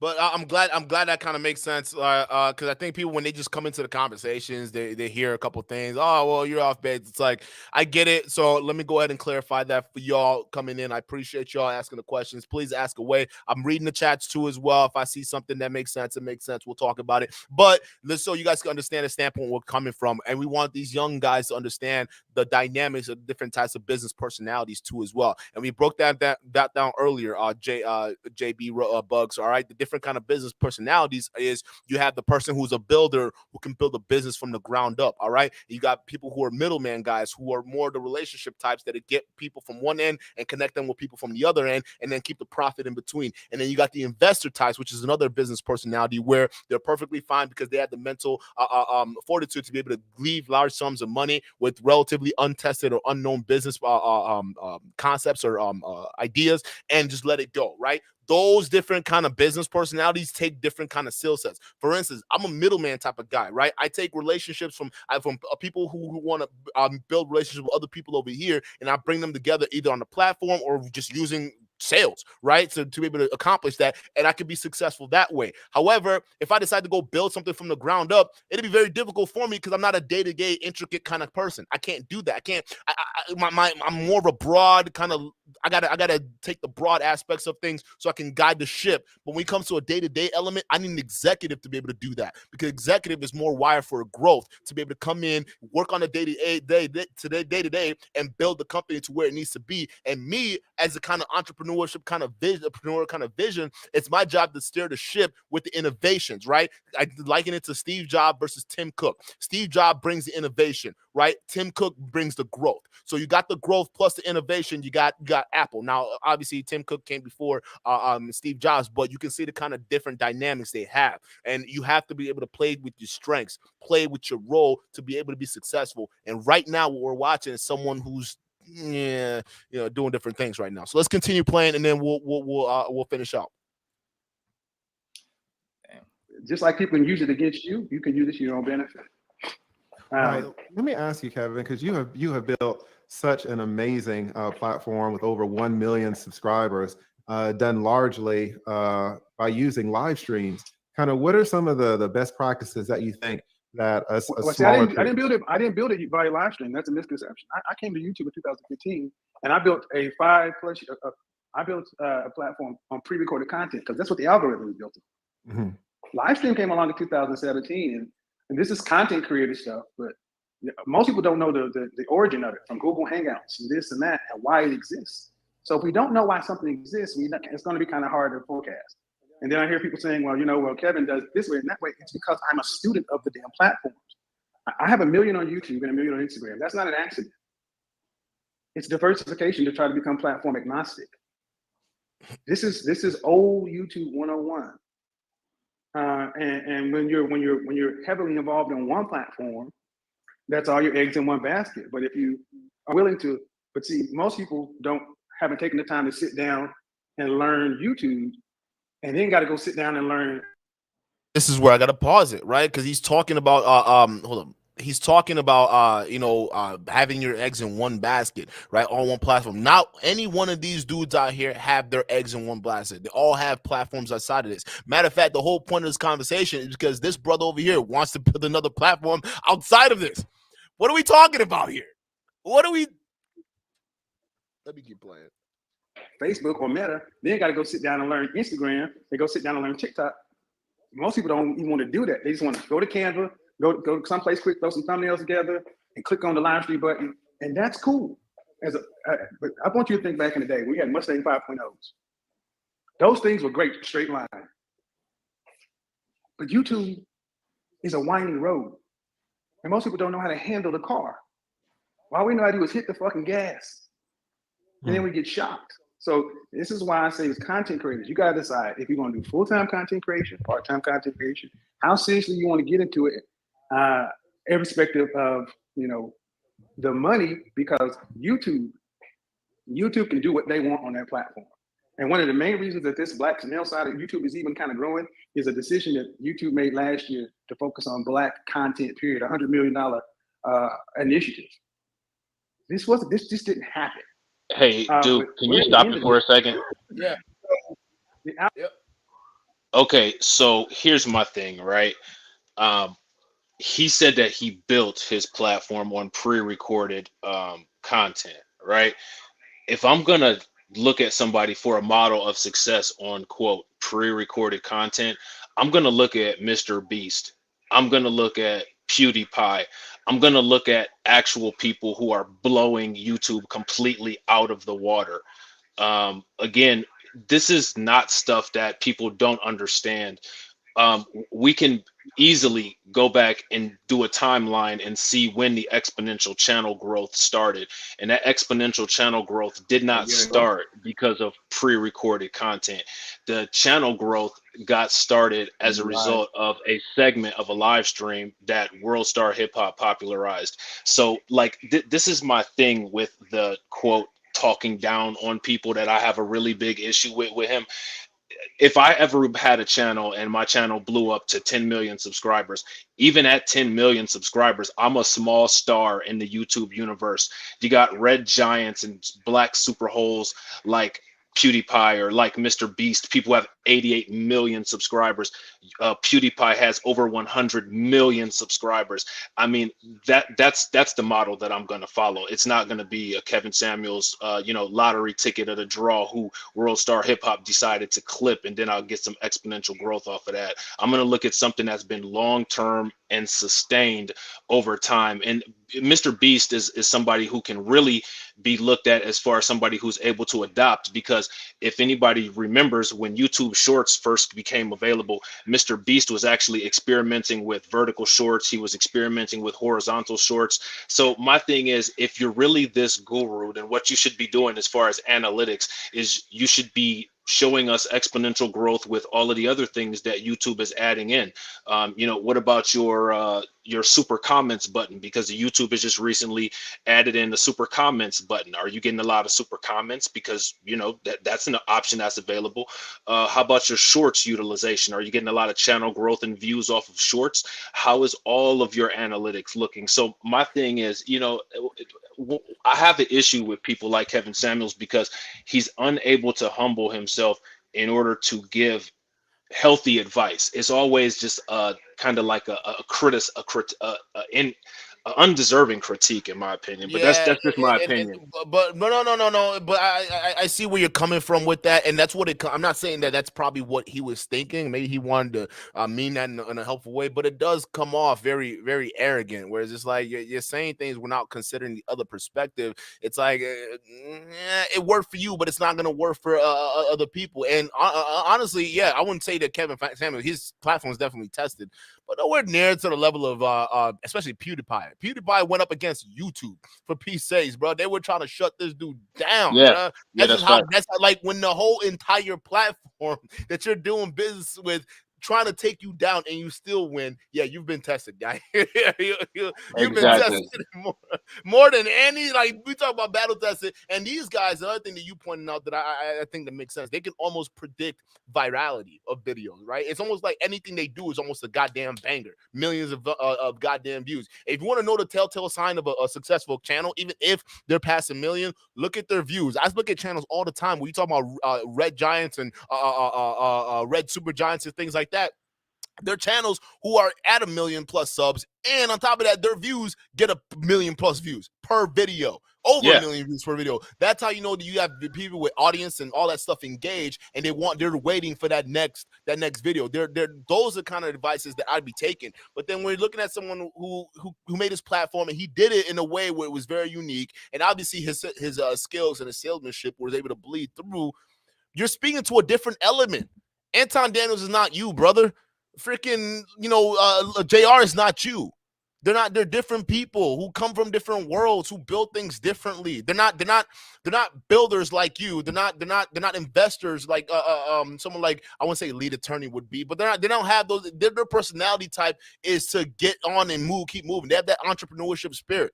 They need to get moving. They don't working with structures, especially when we talk about somebody being slighted by a structure that's supposed to be working around. Of course, they're going to lean towards being independent, but you can't give them a standardized advice about reading content, terms of conditions, and understanding the platform. You can understand the platform until your face turns blue, but the fact of the matter is, the censorship game and the terms of conditions, they're always going to change. They're always going to be different, because that's the only thing that's going to be constant.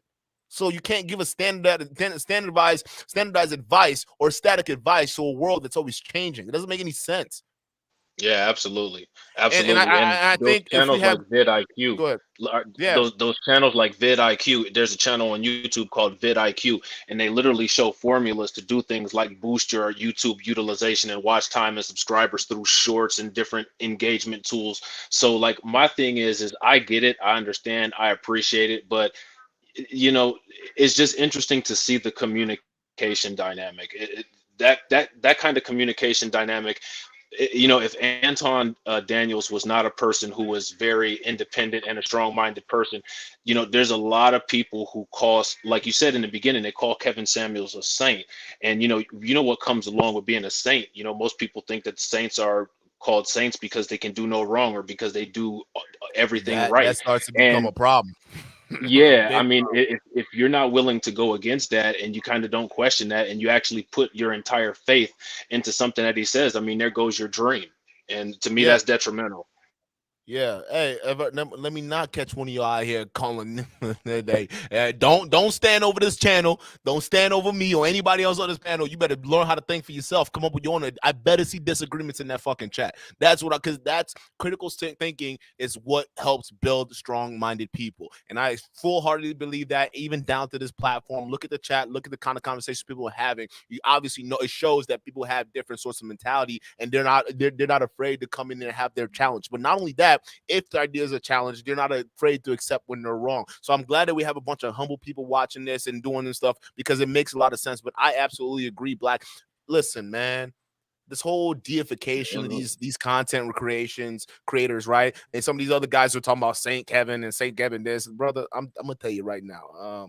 I heard worse. Listen, coming from a guy I heard people who saying respects. internet.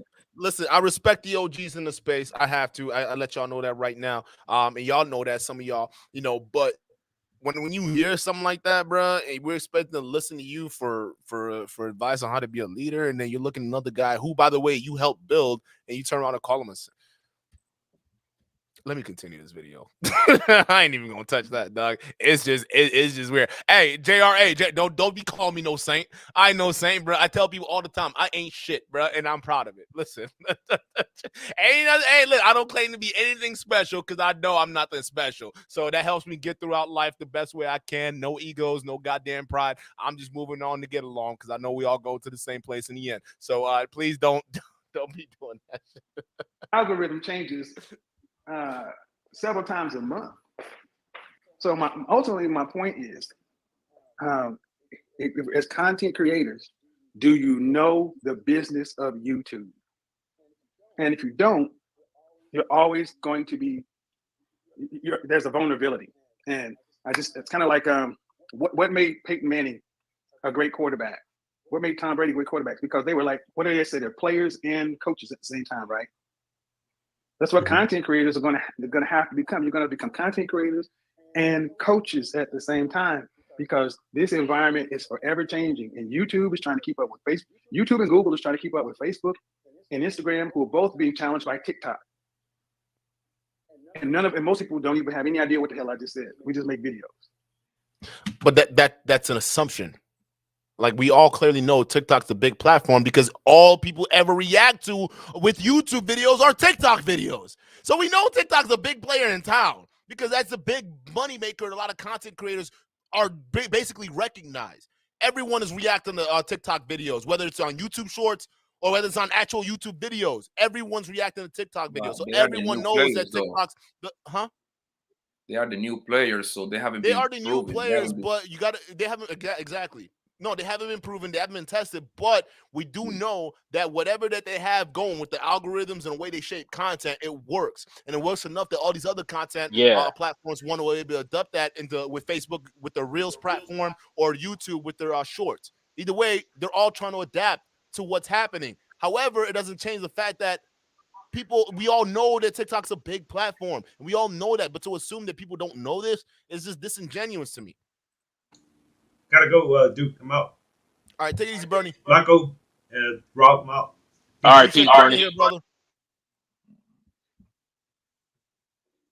But I mean, and another thing that people don't talk about is how horrible, like, if anything, TikTok is, even for platforms like YouTube. Because anything, I would think that YouTube is geared towards longer form content. Even guys like Kevin Samuel, every guy on this freaking this lead attorney is known for long stroking niggas. All right. We got a long stroker certified over here. All right, we got Kevin Samuels makes long content. Lapeef Network, they all make long content. This is what YouTube's all about. So when we're looking at TikTok, it's also poisonous because it's encouraging people to have short attention spans, which is AKA detrimental to every single one of these people on the platform, including us. Well, that's true, Duke, what you're saying. And here I had two things that I wanted to jump in and say, because you brought up some great points. The first thing is that the other platforms of social media are not reacting or innovating. What they're doing is they're reacting to TikTok. YouTube introduced shorts to compete and integrate with TikTok. Filmora X, the software company for editing, they've even put in a 15-second, 60-second sample to be able to integrate parts of videos into YouTube Shorts, Reels, like you said, Snapchat, all of these different things. Facebook Stories has now integrated all of this stuff, right? So there's that.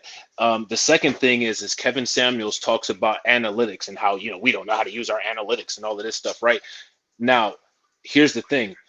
Analytics gives you a little portion where it shows the highest engagement section of your video, whether it's a long form content or a short form content, the point where people are clicking the most and writing the most comments and doing the most things or subscribing or whatever. Those parts are all talked about in the analytics.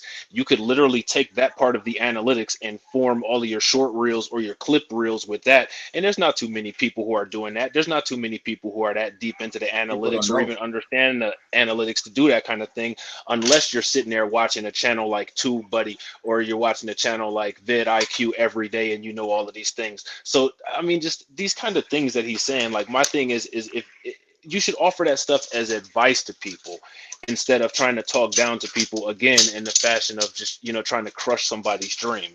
I can't get behind that. Listen, I'm looking at the faces on here, and it don't seem like anyone's upbeat about whatever he's saying. But to be fair to Kevin, he did say it was gonna sting a little bit. But it's just the way the messaging is coming off. It's just like, yo, I get it. You're where you're at, but it just that you're. Let's keep playing because we can get into some stuff. But it's one of those things where it just doesn't apply, man. It really doesn't. So. Right, and you guys want to sit down and do a powwow behind the scenes, but I've been saying, like I said, O'Shea and those guys are back up. I've been saying this for years that you got to learn the platforms.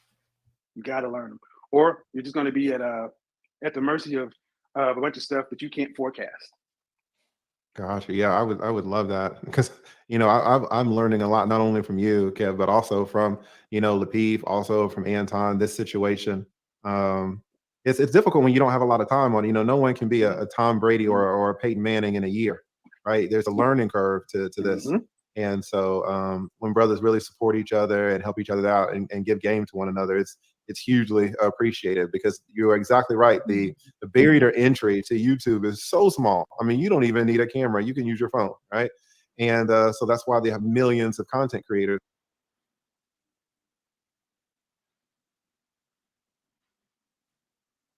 My bad, y'all. Just got to let this buffer a little bit. I thought we time got roasted.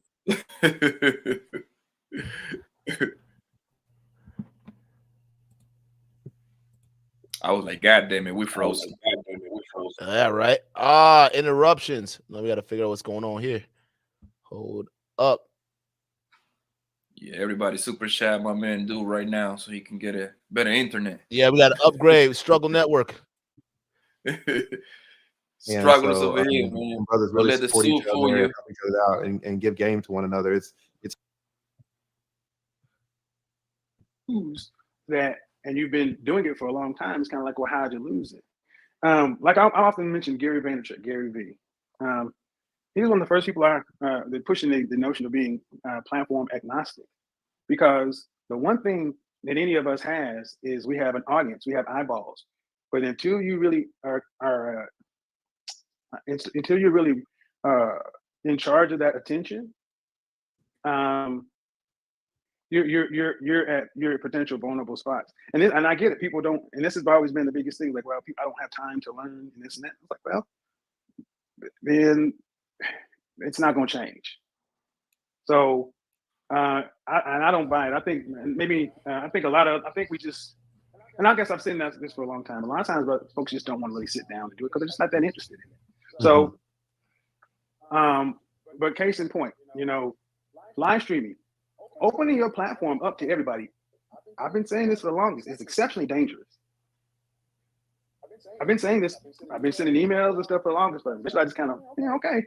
He has a point there. I wouldn't say we haven't had videos banned or taken off air because people's reported it. I wouldn't say that it does happen, especially when you run open platforms like this. You got to be careful for your bring on, because not everyone has the best intentions. For instance, we can speak from example because Poppy, even being a moderator here, you have how many trolls you're gonna have to deal with. Then we have to deal with backstage and all the different stuff. So it happens, right? People are generally out to get you because they just don't want to see you succeed. It is what it is, and it's a general risk. However, there's also a growth strategy to having an open platform because of the discussions. We're able to bring an element into the manosphere that you don't really see a whole lot in other places, right? Even with Lead Attorney doing what he did, right? That's also helping out his platform and getting people from all walks of life. That's helping out every single one of these guys who have platforms right now to have it sort of open, even down to Kevin Samuels, who's opening up a little bit. Now, granted, it's not to the kind of level that we have it, but he, to a certain extent, has people coming on and women coming on and having the conversations and whatnot. So a certain degree it is, even down to the physical in-person interviews that he's doing, right? That's opening up a little bit, I would say, even down to having more conversations with the men. That's opening up a little bit, right? It just comes down to, like we talk about vetting process with the women, we're just vetting process with our audience and who comes up, right? We just have to figure out as content creators and people who run platforms to be able to put together safety mechanisms in place to protect ourselves, right? Maybe if we see a couple people backstage that we're not familiar with, we'll see them maybe have to pop up a couple times. Maybe we have to see them engage in the chat a little bit to prove that they're not on some BS crap. And then we see them in backstage another video, then we pop them on, right? And that's kind of how I've been running our platform to the point where we haven't had like craziness. Not saying it's not impossible, but I see a lot of people backstage and it's like, all right, well, I got to see if that same name matches what people who are engaged in the chat. If I see you engaged in the chat, all right, come on up. Let's see what you got to say. Come on up. Let's bring you up because clearly, you're having thoughtful conversations. So it's just different mechanisms in place that we need to lay down that's going to help our style of content become successful within this space. Just like it's helped the Lead Attorney, it's helped Anton Daniels, it's helped JR, and it's also helped Kevin Samuels. So I think it's a little bit disingenuous to say that, I'm not saying it's not dangerous, but to try to paint it as if, it's something that, look out. We just have to figure out the mechanism in place. And but Kevin Samuels is right in that sense where it is dangerous, but I think that we can, it's something that guys, we can blow past that. It's something. Well, another thing that I think, Duke, is that people need to understand the difference between hate and critique. See, I think that people have a very difficult time separating the two. Now, in this video, in this live stream, I don't think that anybody has, hated on Kevin Samuels per se, right? I think that a lot of us have, differences of opinion. And in my opinion, as men, this is one of the problems with like these male spaces. As soon as there's a critique, it becomes, well, you're a hater or you're a clout chaser. I've critiqued all of these guys. I mean, I tell everybody this on my channel all the time. I love Abba and Preach. Those are probably two of the YouTube content creators that I've followed the longest. But there's a lot of stuff that they say at times that I absolutely do not agree with. Sometimes when I do a reaction video to some of their content, it'll be, I agree. Sometimes when I do a reaction video to their content, it'll be, I disagree. If you look at the older videos on my content, a lot of the things that I said about Kevin Samuels, I've changed my position on. And the reason why is because further research, further observation. But now, am I hating? Do I want to see his platform fail? Do I want to see anybody's platform on YouTube fail? No. I want to see everybody be as successful as they can be. And that's one of the reasons why I feel that this conversation about what Antoine is trying to do, because without the appropriate critiques of somebody who has a position that a lot of people disagree with, I think that could be detrimental to the decision-making process. So ideas should always be exchanged. And the thing is that men, as men, if we want to continue to sit here and point and say, well, we're the logical ones and women are illogical, then you have to get out of your feelings. And if you're being critiqued, either accept the critique or articulate it intelligently. I don't think that the Lead Attorney or Kevin Samuels or any of these fellas should have any issue with anything that we're saying, because we are content creators just like them. And all of the points that we've been making have been backed in evidence. So, nobody's telling Kevin Samuels to change his business model. We're just criticizing his advice. Some of the things that Kevin Samuels said, like what you were talking about just now, Duke, are things that are logical and that we agree with. And that should not be a problem. Me and Duke, we run our platforms completely different. We talk about these kind of things every day. When I'm on Duke's platform, I respect Duke's platform because he is the ruler and the king of this platform, and he makes the rules. I'm a guest here, so I abide by his rules. However, when I'm on my platform, which is the whole building your own thing, I do things the way that I do them. And then once we all grow outside of YouTube, then we create all of the rules. And that should always be the goal, is growing outside of whatever cocoon it is that you're in my opinion, which is why I have so much support for Anton in this situation. Same here. Same freaking here. Let's Poppy, you want to add to that, or we can finish out the video? But yeah, like my man Blacklight, he couldn't say it any better. No, I didn't see not even one bad thing we said about those brothers over here at all. It's all yeah, no, you're right. They didn't even mention TLA at all. I'm talking about Kevin Samuel. Like, I feel like the advice was wrong, and I feel different. I feel like the advice, I think he was giving the advice more towards other people before giving it, instead of giving it to Anton. That's what I think. You see what I'm saying? Yeah, I think there were some elements of that too. But this stream is about Anton, not other people. Their channel got banned, not other people. We're talking about them and how lessons that we can learn. So the context matters, because if this live stream is about them and his channel being banned, then why are we bringing other content creators? Let's talk about what we were just talking about earlier. What mechanisms can we put in place that we can then say, okay, well, this is how you protect yourself if you're going to be running open platforms, or this is the kind of advice you need to take if you want to be able to be successful in this space, regardless of what kind of platform you want to run. But instead of saying, okay, well, everybody, okay, well, let me just give you the standardized advice, because right now these brothers aren't looking for standardized advice. You're talking to veterans over here. All these guys have ran successful platforms, so no need to talk to them like you're talking to everybody else. No need. Let's get on some boss shit. Let's get on some business shit and talk to these men like men, so other young men who are trying to come up can get the goddamn message. That's all we're saying. And I don't think they will each have have problems with what we're saying, because everything we're saying here is just it's facts, and just based off of observation that we have. It's an observation, because I think if we fall into the trap of just buying everything that one person says, there's got to be some level of disagreement. If we got to be the channel to do it, that's fine. Not saying that we hate. There's something about honest criticism and hating, and I think Poppy, you talked about that. No one's hating. We want to see every single one of these guys be successful, because indirectly that falls on us.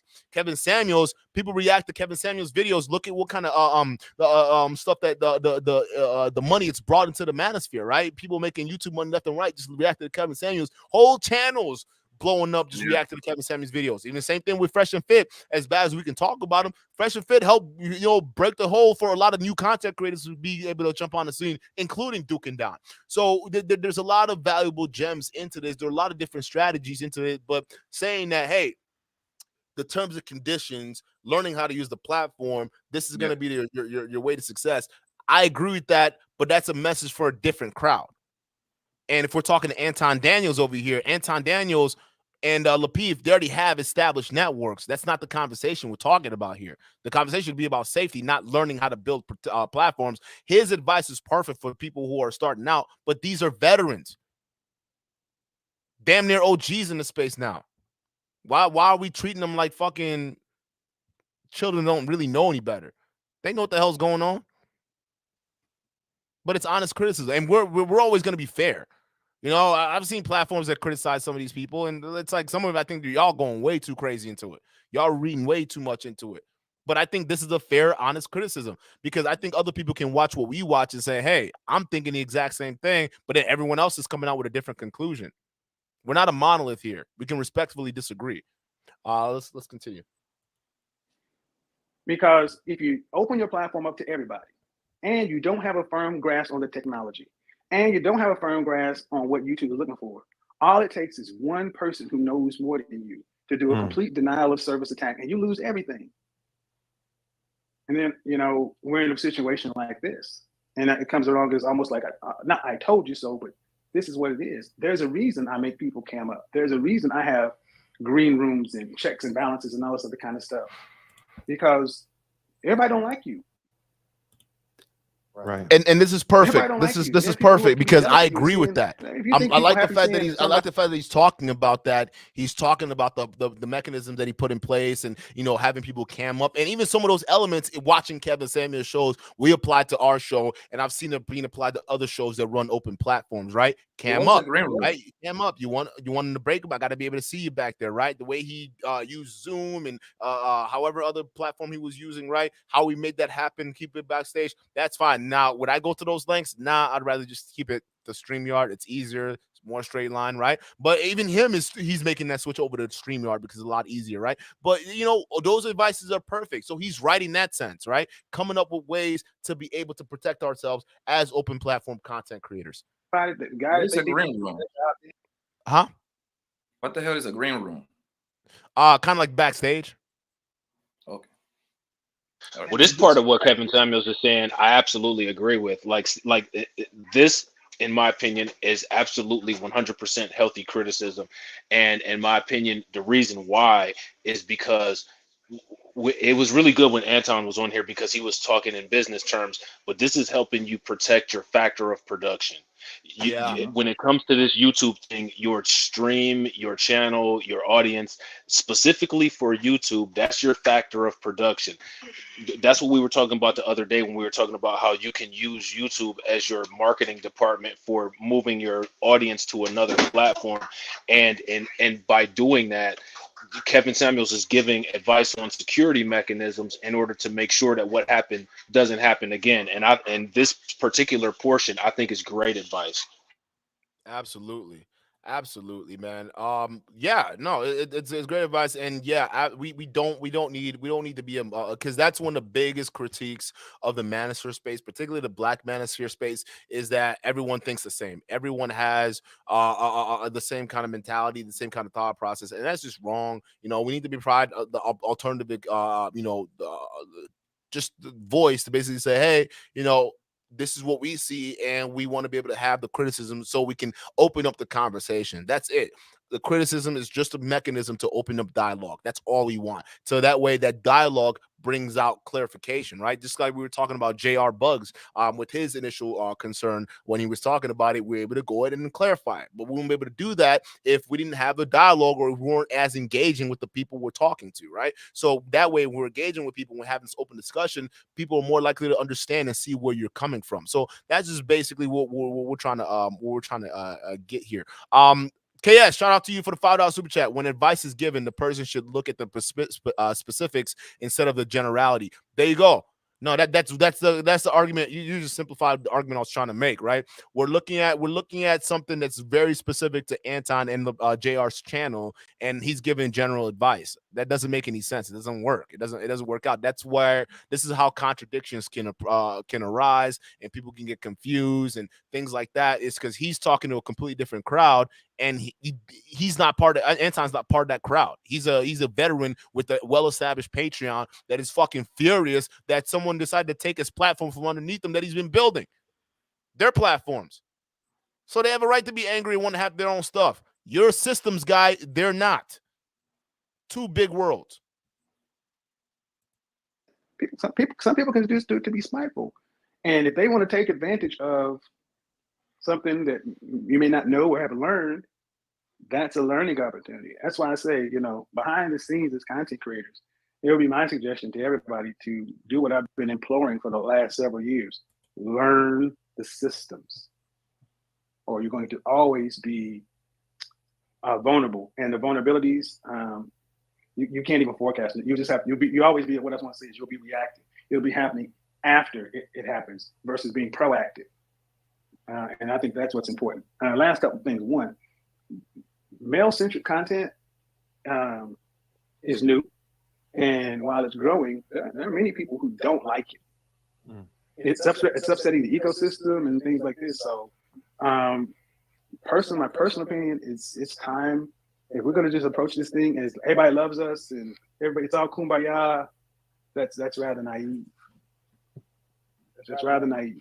There's a lot of money. There's a lot of influence out there being garnered. And even your chat room, before it started, I was looking in the chat room. Good, we got them because all they do was talk crazy about this. Now next to this person's got hit listing, And you got to protect yourself.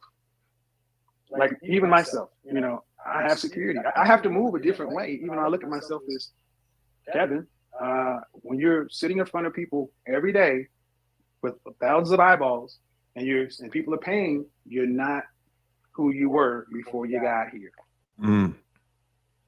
You're not. You're simply not. And especially if you have a channel over 50,000, it usually takes 3 years to get a channel over 1,000 subscribers. So I think as content creators, we need to really kind of sit down and talk about, some of us, have grown. The growth has been larger, but it's also like, okay, we still you need to grow into your body. Knowledge needs to go along with it because it ain't gonna stop. So I know it's kind of a little bit all over the place, but it's such a big problem. Right. It's such a big issue. There's no one way to really address it. And to be honest, outside of keeping the audience and the viewers and things informed, much of this stuff, the technical pieces of it, really are better handled off behind camera, behind closed doors. One, because then people can't know how to attack you. That's a great point. That's a great point. If there's any questions about anything, I got a couple of minutes before I got to run. Yeah, you just dropped so much knowledge. I gotta ruminate a lot. Well, I see the thing is, I think a lot of brothers want to be like, I want to keep it cordial and light, and everybody's involved in this and that. But that's what I was telling Anton earlier. Look, man, you can't just get up on stage with Jay-Z. You can't just go stand and talk next to the mayor. There's reason that there's security and protocols. Right. And when we have to act like, you got 120-some thousand. And how many people did you have on Lapeef? You got to keep your sub count private or public? We had it private, but we was approaching 100,000. Okay, I want you guys to understand. Go to a stadium where there's 100,000 people. Stand on the 50-yard line, and so you get some scope. I think because we've seen these numbers, we start to act like it's not. It's like, well, we got 1,000 people in the channel. You know how many thousand people is? Go to a basketball game where there's 16,000 people in an arena for an NBA game, and we act like that's really kind of small. No, it's not. It's huge. And if you look at the amount of people who can really garner attention and eyeballs, many times I think we're overly humble, overly naive about our impact and our reach, which is why oftentimes I don't say a lot of stuff, because I have to be cognizant of the fact that while you may look at yourself one way, you've got this amount of eyeballs, and you have to understand that that's the impact. And that's what needs to catch up, because if you start looking at yourself like, if you were, let's say, if you were a mayor of a township of 100,000 people, lead attorney, you'd move a different way. That's 100,000 people in the township. If you got a mayor of Lapeef City, and you'd move a different way. Versus, hey, come on to my office, got the open door policy and so on and so forth. That's nice. But there's some people who want to see you gone. Right. Man, I mean, you're absolutely right. Everything you're saying is totally true. And I guess the issue specifically with my channel is that, since I had 1,000 subscribers in January, like you were saying, the growth has been pretty fast. And I remember, at 2,000 subscribers, you can have an open door policy because it's almost like no one cares anyway, right? You don't even have enough subs for the hate. But then it'll come to 20,000 and things are still going good. But then it gets to 40,000, it starts to get a little rocky, and 60 and 80, but it can grow so fast. You can look up, and the way you've always done things is the only way you really know how to do them. And you say, well, okay, it's gotten me this far, but then you are unprepared for all the things that come with your new numbers. So what you were saying is absolutely true with my case. Well, I was telling Anton earlier, I was like, and I'm not going to repeat it here, but I was like, there's a way. What happened? It could have been exponentially worse. There's a way to make sure that they wouldn't have came back, period. And we got to start acting like, see, what my goal is for Black men to start treating Black male media like a business, like the large organization. You already know. You already know.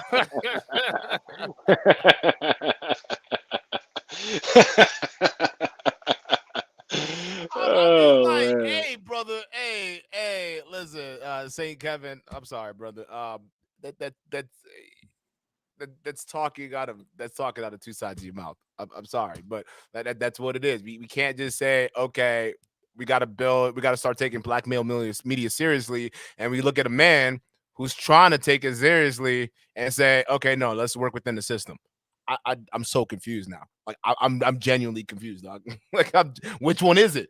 Should we get a black male media and start working towards all coming together? Lead Attorney, Kevin Samuels, Lapeef Network, Anton Daniels, Pocket Watching, O'Shea Duke Jackson, mediocre review and tutorials, Pocket Watch, Poor Man Podcast, all these different guys in the space. Are we going to start taking it seriously and start really investing in outside sources so we don't have our eggs in one basket, like Kevin Samuel said earlier, right? Because a lot of people tend to have their eggs in one basket, which every single one of these guys don't.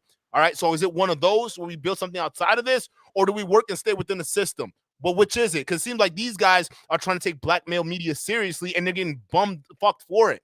So we need a backup plan. Which is it? This is a contradictory crap that I'm talking about here, man. I gotta call it out. I'm sorry. Here goes my thing. Like, as far as the whole rule following thing, right?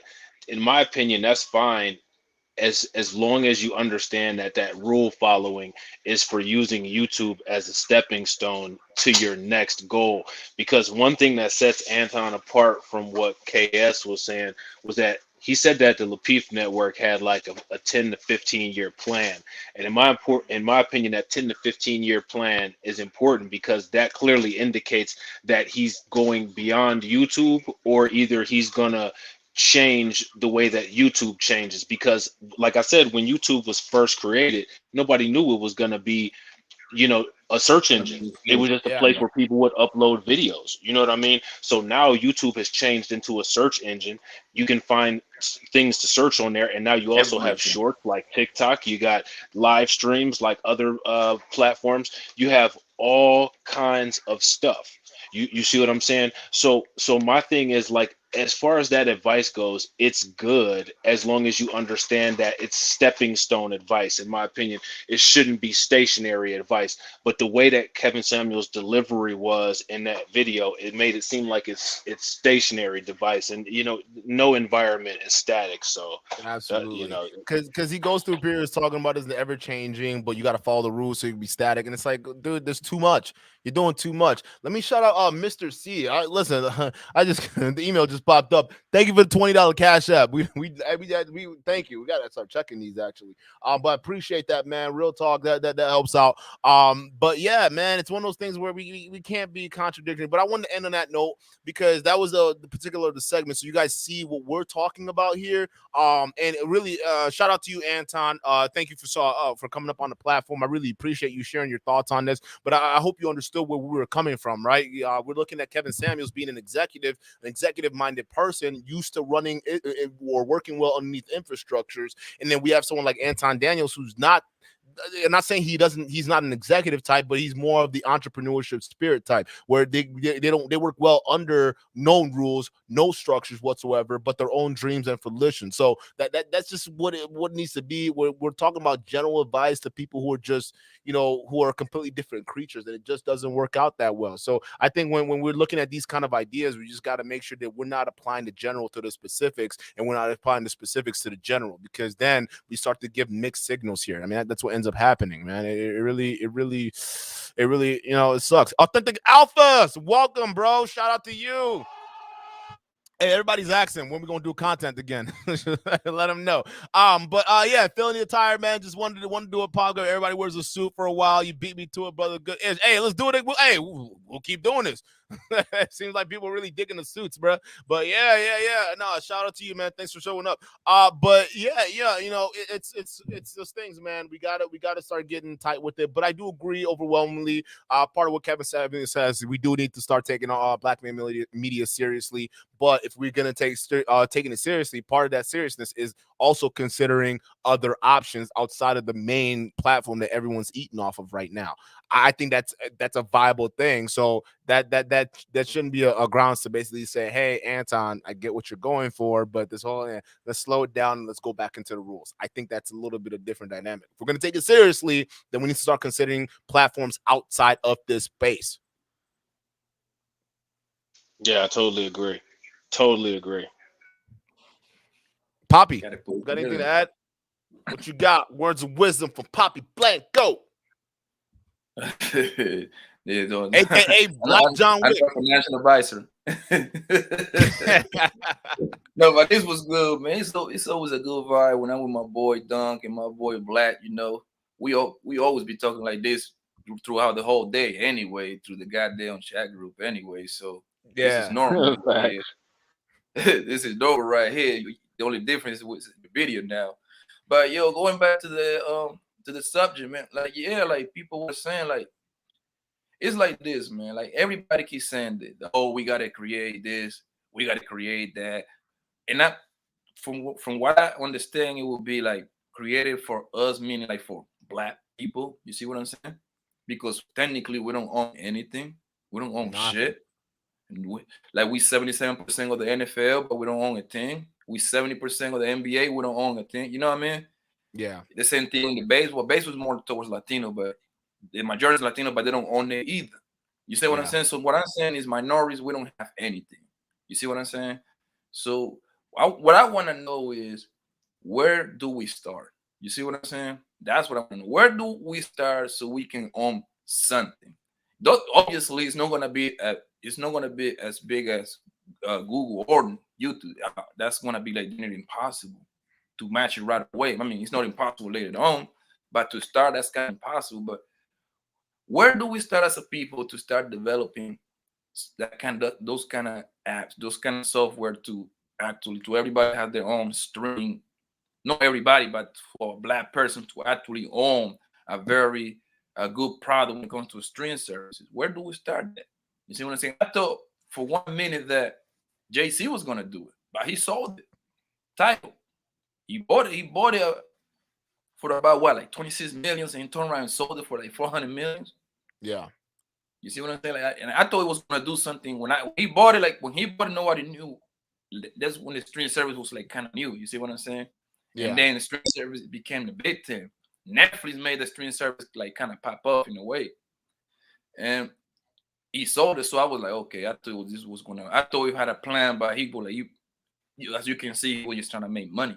You see what I'm saying? Just a quick flip. But it starts with people who are visionaries, right? People who are visionaries in the sense of building something to have it stand, and those people are very rare, right? So if you have someone who has a vision and wants to act upon it, and not only just a vision, but a vision for their people and the community that they care about, that's very, very hard to find, because a lot of people nowadays, they're more selfish minded, so they want to think about what's best for them. That's why you can see guys like Jay-Z, and they can build companies from 26 million and then sell it at 400 million, because to them, it was never about the people. Even though the marketing can say, hey, we're doing this for Black people. You got Black people get their own stuff, but they weren't really doing it for the people. It was for the money. That's how you can tell, right? So we need people to where it starts is we need genuine, honest people who are coming to the space where it's not so much about the goddamn money, but it's about the message. And when message comes through and it's about the vision, and you add that with the vision, then you're going to be unstoppable. It doesn't matter who approaches you and how much money you have in the bank to basically try to buy you out. You have a vision of what this platform is supposed to stand for,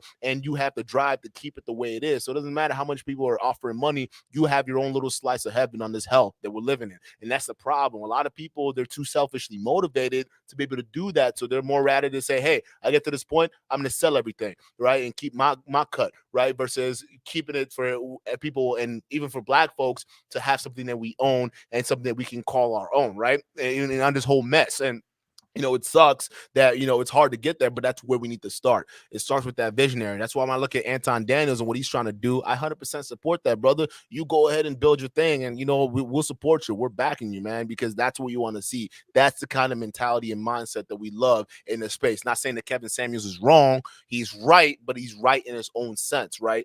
But it's for a different crowd and different kind of people it applies to, but not guys who are go-getters and guys who will have to go for the jugulars, all right? We're jugular getters, where we're throat cutters. That's what we do. Dog it, dog. It is what it is. We go after what matters, right? And other people, they go after it, but they do it in a different way. They work with the system. Nothing wrong with that. It's just that different people, different rules.